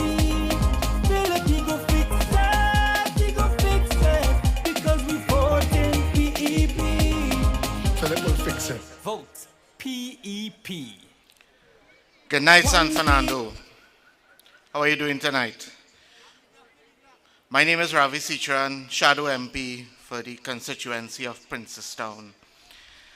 And tonight I'm here to address you on maintenance or the lack thereof. We have no maintenance in this country. Cable barriers in a mess, road network in a mess, drainage, massive flooding throughout this country, and no one seems to care. Well, tonight I'm here to tell you that we in the PEP, we care, and we have a plan for Trinidad and Tobago. We have a plan to not only to fix it, to fix everything in Trinidad and Tobago. So when the rain sets up, you don't have to worry. When the road cracks up, we will fix it. And in as Shadow MPs, we are responsible for our constituencies, and we intend to take that very seriously. And we ask you, Trinidad and Tobago, to join with us as we walk the length and breadth of this country with the intention of fixing every part of this country.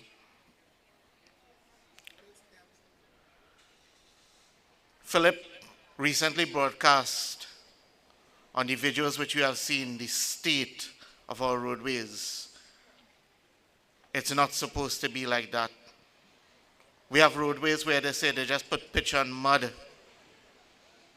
As someone who is in the construction sector, I can tell you that is not supposed to be. We're supposed to have a proper foundation, but we don't even have that in our leadership. So how can we have it in our road network? How can we have it in our drainage systems? How can we have it on our highway network where the cable barrier is a mess? Trinidad and Tobago, now is the time for change. And we ask you to come on board, to join with us as we bring this change to Trinidad and Tobago. One people under one flag. This is what it is about, and this is what we intend to do. I would like to thank you all for attending, and now we proceed to our open mic. One people under one flag. It's time for change, this time we voted PEP. Come on, let me fix it. We go fix it. Build a better TNT. Philip, we go fix it. We go fix it. Because we voted PEP. Philip will fix it. Vote PEP. One people under one flag. It's time for change, this time we voted PEP. Come on, let me fix it. We go fix it. Build a better TNT. Philip, we go fix it. We go fix it. Because we voted PEP. Philip will fix it. Vote PEP. Good night, everybody.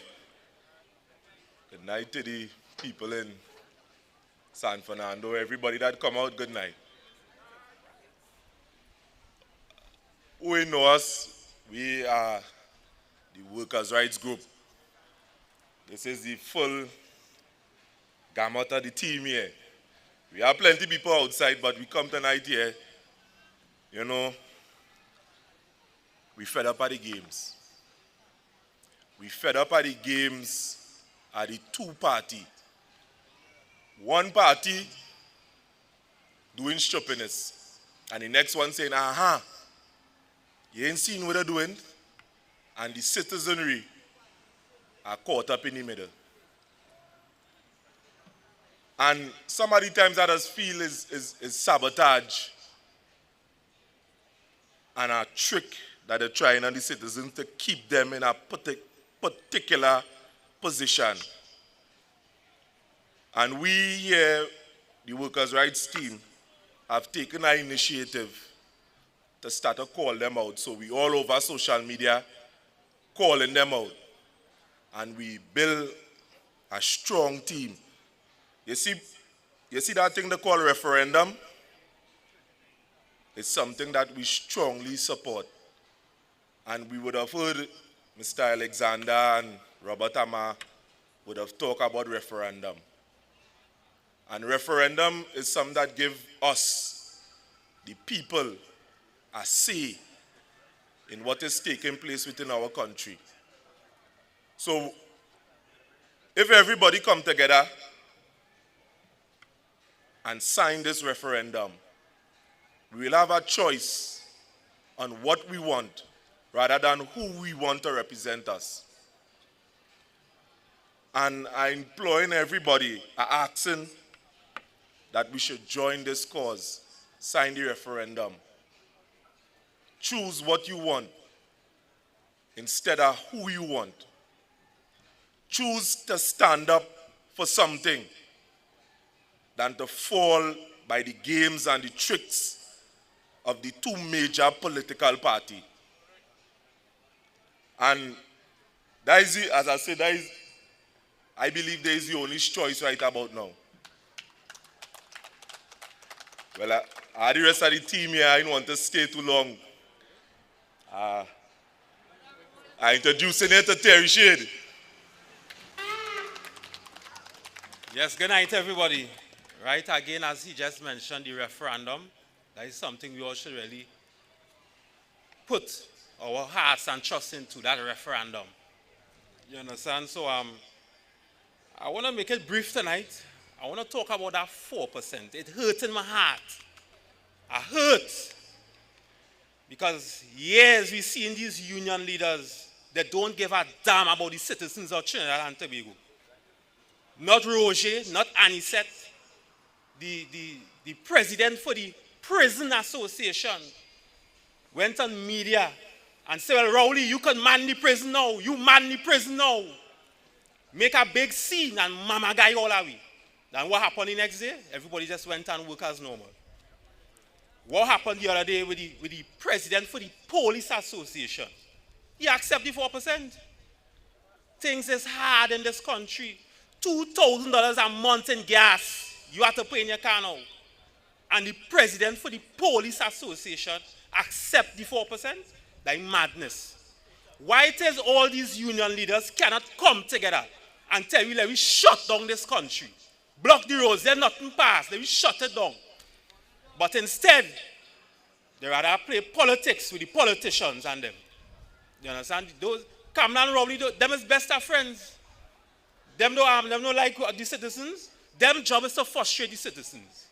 That's what Kamlan and Rowley job is to do, to frustrate us. Them doing their job. And I applaud them for doing their job. That is their job. But you know who not doing their job? These union leaders and them. They're not doing their job. Butler is rolling in his grave right now. And I wish Butler was still alive today to teach these union leaders and them how to really be leaders. Them accepting 4% and everything going up on a daily basis. And Stuart Young could make a statement saying, well, I can't tell the supermarket to lower down the price. Well, all right, if all can't tell the supermarkets to lower down the price, give people 20%. You ain't had to tell them lower down the price. Give me a nice amount increase in salary. And watch where the president for the police association, I feel all the police officers should stop paying their union dues. They should stop it. All of we should stop paying union dues because them union leaders not doing nothing for us. You understand? So I just want to make that brief. I have a video. All right, before I play that video, I was talking to a union leader the other day and he was saying, you can't say shut down because like sedition, you will get locked up.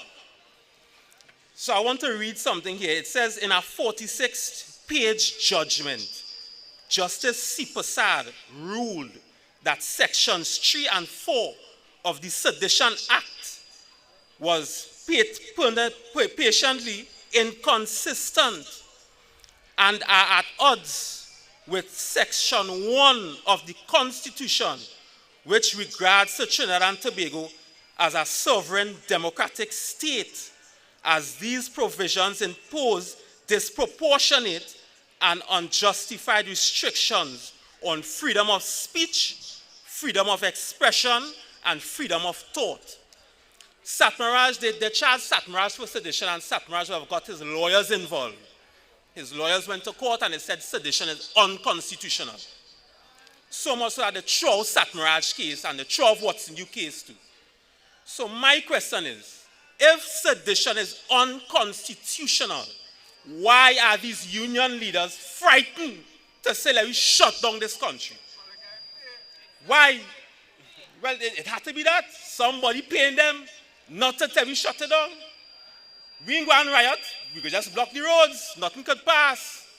And watch when that will shake up the government so much so that Rowley go say, all right, take 20% now. There's no shut it down again. Take 20. Rowley go, here we. And this is why we supporting Philip Alexander, boy. Because with Philip Alexander, we had to go through all that. He gave me with dues. He gave me with 20%. He not taking off the he not raising the gas prices. What I used to spend $100. I used to fill my tank. Now it's $500 I have to fill my tank. That's madness. That is total madness. So let me make it brief. I want to play a video here. Because Basdio Pandey said that politics has a moral of its own. Remember, I want to play this video here for you because this is India, right? India, boom, boom, boom. Right, on the packet. All I could tell Anil, I could take a one, forget one. I ain't sending nobody to kill nobody. Right, so if all I hear that again, I'm going to just replay it, right? All I could tell Anil, I could take a one, forget one. I ain't sending nobody to kill nobody. And everybody in the PNMs applaud Rowley when he make that statement. Now everybody know what Rowley talking about, right? Now if he could go on a political platform and make a statement like he ain't sending no gunman to kill nobody. He ain't sending nobody to kill nobody. And up to now, the police in lock up Rowley, or at least hold him for questioning, then something is wrong with the democracy in Trinidad and Tobago. Basdio Pandey was right. Politics has a moral of its own. You can't tell me you, as the Prime Minister, make a broad statement like that. I ain't bringing no gun. Forget about who on who. I ain't studying about who on who. We talking about he made a statement because he was talking to Anil Roberts. I ain't bringing no gunman to kill nobody. He ain't get hold for questioning. Something is wrong with the democracy in Trinidad and Tobago. We need a change. We need to vote Philip Alexander because he's the only man that could fix the democracy in Trinidad and Tobago. And I feel with Philip Alexander in office, everything will start to run smooth. All right, so you have anything to say? We go and pass down to the next speaker here. Well. Good night. My name is Ingrid Friday, and I joined the Workers' Rights and Human Rights group because I have a passion for people being treated with respect. And when I say it's good night, citizens, because neither do I see race, because if I were to be split, I don't know where I would go. Now, I thank Mr. Alexander for making and highlighting the issues of those divers. And I hope we stand together as citizens to ensure that justice is served. I will be brief on the 4%. As I believe my stance on this whole issue is that the unions are being dismantled by the government so that citizens should have no say. It is disrespectful. I have incurred a bill of $2,000 now to go to work. Food prices has increased more than 50%. And we are being told we have to take that by the people we put into power to protect us and to use our finances properly. It is unacceptable. So I will stand with anyone who is out for justice and for treating humans as human beings. I thank you for being here tonight. This is a call to the nation. One by one, let's do it together. Let's be the change we want to see. Standing strong through any weather. Follow the light of the PEP. Cause we could build a better place for every creed and every race. Together we could triumph over anything we face. So one by one, two by two, the PEP, we're here for you. Bit by bit, one people under one flag. So come on, let me fix it, we go fix it. Build a better TNT. Build it, we go fix it, we go fix it. Because we vote in PEP. Come on, let me fix it, we go fix it. It's time for a change indeed. Build it, we go fix it, we go fix it. Because we vote in PEP. All right. Twin islands, let's move together. Audio. Unity we can achieve. Right the wrongs, we do it together. Let's build a place where we could truly be. Moving together, hand in hand. One people under one God. All right, so good night once again to everyone. We want to do our open mic session right now. For those of you that would like to ask the political leader any questions, you could just raise your hand. And yeah, Akil passing around the mic. Oh, ask Akil the questions. Nice, Philip will fix it. So for those of you that would like to ask Mr. Alexander any questions, just raise your hand and we'll pass around the mic to you. Come in front or something, please. If it have no questions, then we're wrapping up the live event tonight. Yeah, any questions? She want to say something from Point 14? Come. Okay, so I was just told, breaking news, that if you'd like to say anything, you can come up to the podium real quick before we wrap up our live broadcast tonight and say a few words, okay? All right, so we have a representative from Point 14. Hi, good night, everyone. My name is Adria. I'm from Point 14. I'm here to raise a few issues. Point 14 has never been in a worse state than it has been, and I've lived there for almost 21 years. And the infrastructure is completely falling apart. Nobody's doing anything. There aren't any jobs. But one of the major issues we're having is the road in Chatham and Cedros is almost completely collapsed, and it is a death trap. And no representative or official is doing anything about it. Where answers are not coming from the MP, the contractor backed out, nobody is doing anything, and at any point in time, somebody could be driving on it and the entire road could collapse under them.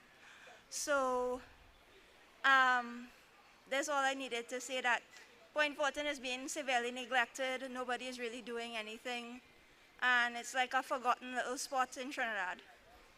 Thank you, good night. All right.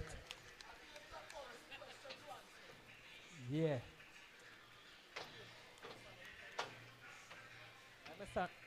All right. Anybody with any questions? Anyone? Good night, everyone. My name is Elginton Lewis from Cashew Gardens North in Chaguanas. There is like nothing in Cashew Gardens. The drains in Cashew Gardens North have not been cleaned in more than 3 years. There is a rainforest growing in the main drain in Cashew Gardens North. There is absolutely nothing for the youths. No playground, no community center, absolutely nothing. And this government does not care. Thank you.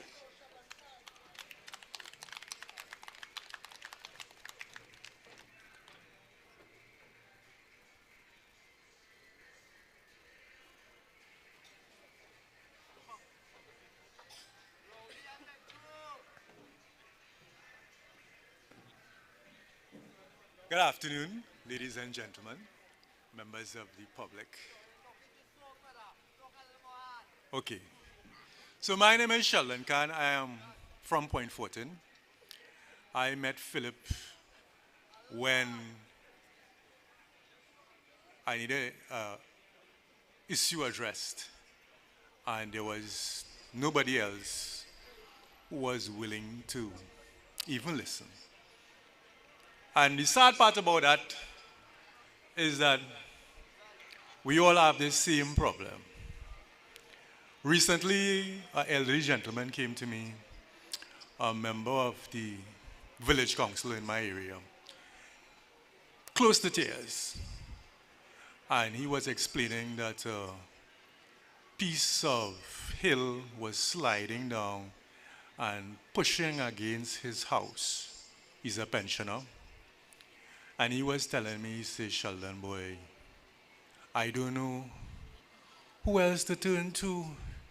You feel our man Philip, who he does move around with, could say something, could try something. Because I go into everybody and they're not even taking you on, they're not concerned. You have to make an appointment to see them. Oh, you gotta go someday. He said, I don't know who to turn to. I think we should call Philip the in case of emergency man. Not the fix it man. Because that's who people turn to in case of an emergency. It seems that people only know about Philip when they don't have anywhere else to turn.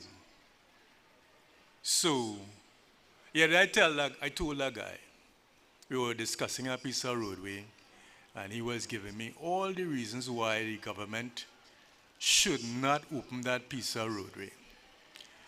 And I told him, I said, I hope one day when your relatives need to use the roadway, and it takes them an hour and a half to reach where they're going, and they die, you don't understand the importance of 10 minutes on a highway. You know? And I didn't really want to put it across that way, but some people, I don't know how else to tell them it too. And we have a growing class of people, I don't know how much money they want to thief. I have a Range Rover, you have a Range Rover. My neighbor have a Prado, you have a Prado. But you're not concerned about your neighbor next door who dying of hunger. Me and my crew, when we were coming up the road, were laughing of pipelines in our area being fixed with pieces of wood. You believe that? We live in a country that has a budget of $60 billion, and WASA is fixing pipelines with pieces of wood. I don't know how to understand that. I don't. We have rainfall, as Philip said, falling from the sky and none in your taps. You know? And then we have a councillor in our area who lock in the tanks because it sounded like a joke anyway, but it's not. You know? And that is what the Progressive Empowerment Party is about.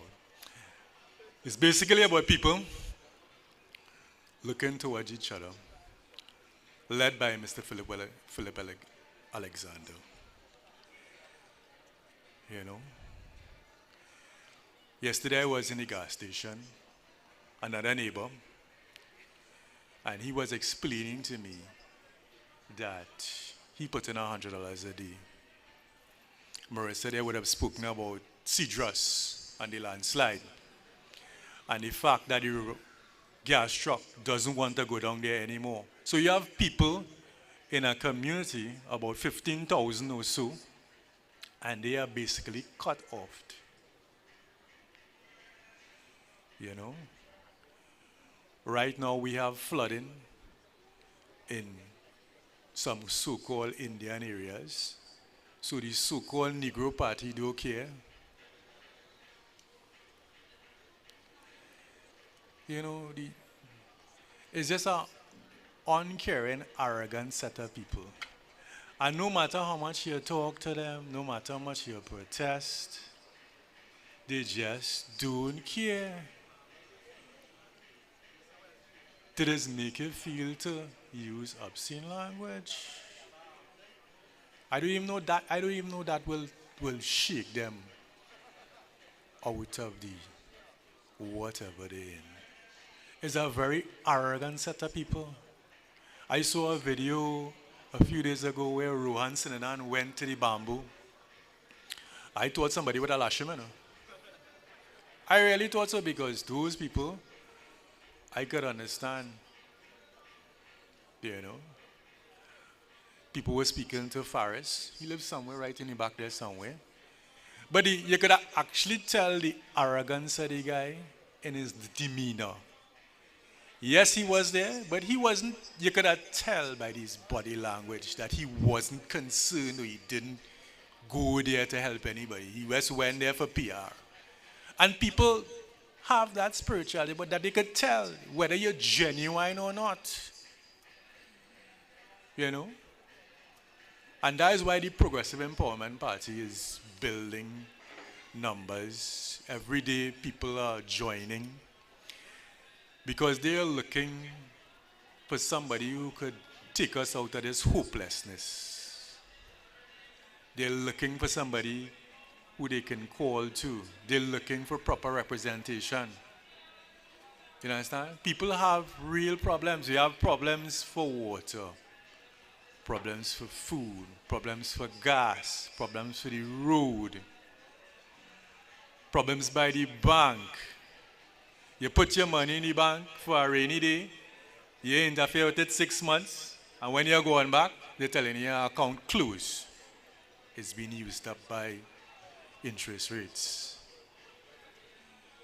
Those people in Bamboo and Woodland, we have something called a ODPM, and people being paid under the ODPM. How much are all you? So any representative, anybody at all from the ODPM assist those people in Woodland or in the Bamboo? None. People made complaints that the army should have assisted, on deaf ears again. Philip explained that we have health workers, we have regional workers, we have all kind of workers, but none of them was helping anybody in the Bamboo or Woodland or any of those communities that flooded out. So where all those workers went? Where are all those workers? You know? And that is how it is go.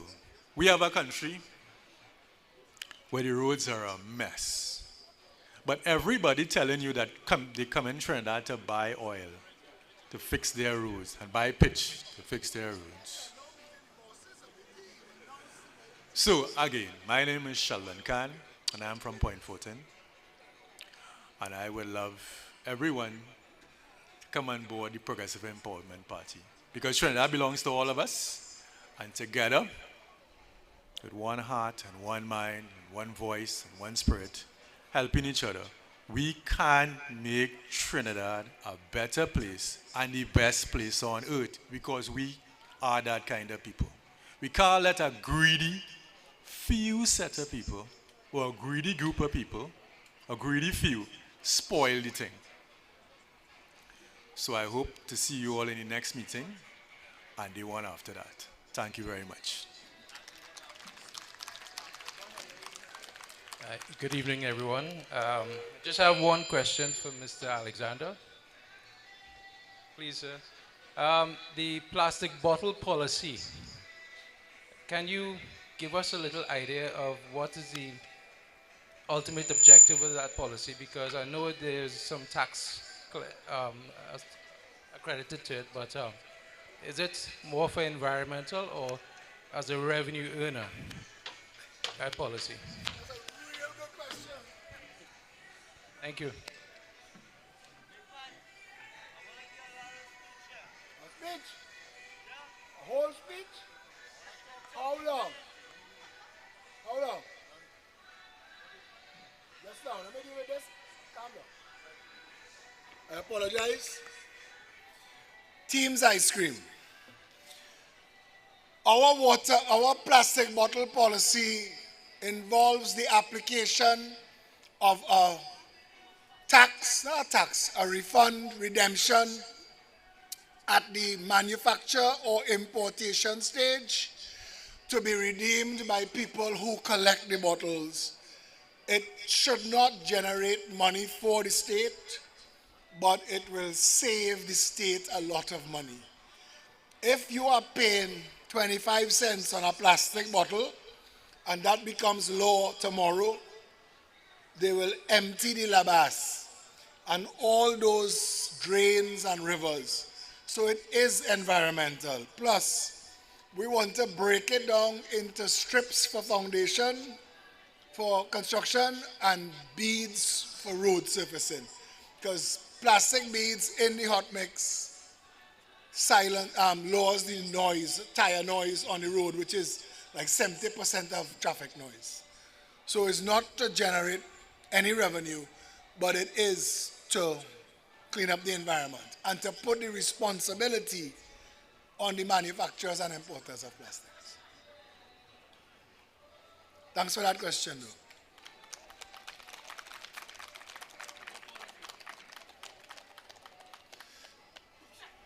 I was sitting down there and I said they have something that I was supposed to say.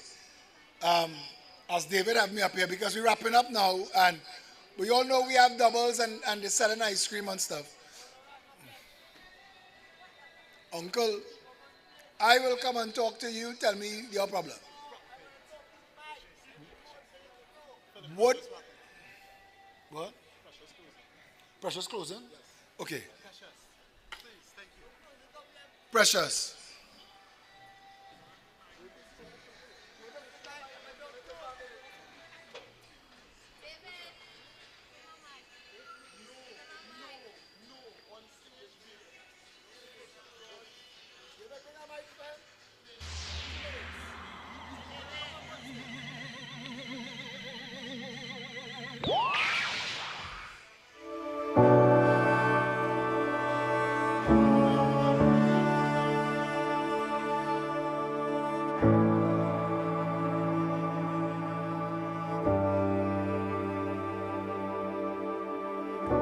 You call me out upon the waters, the great unknown, where feet may fail.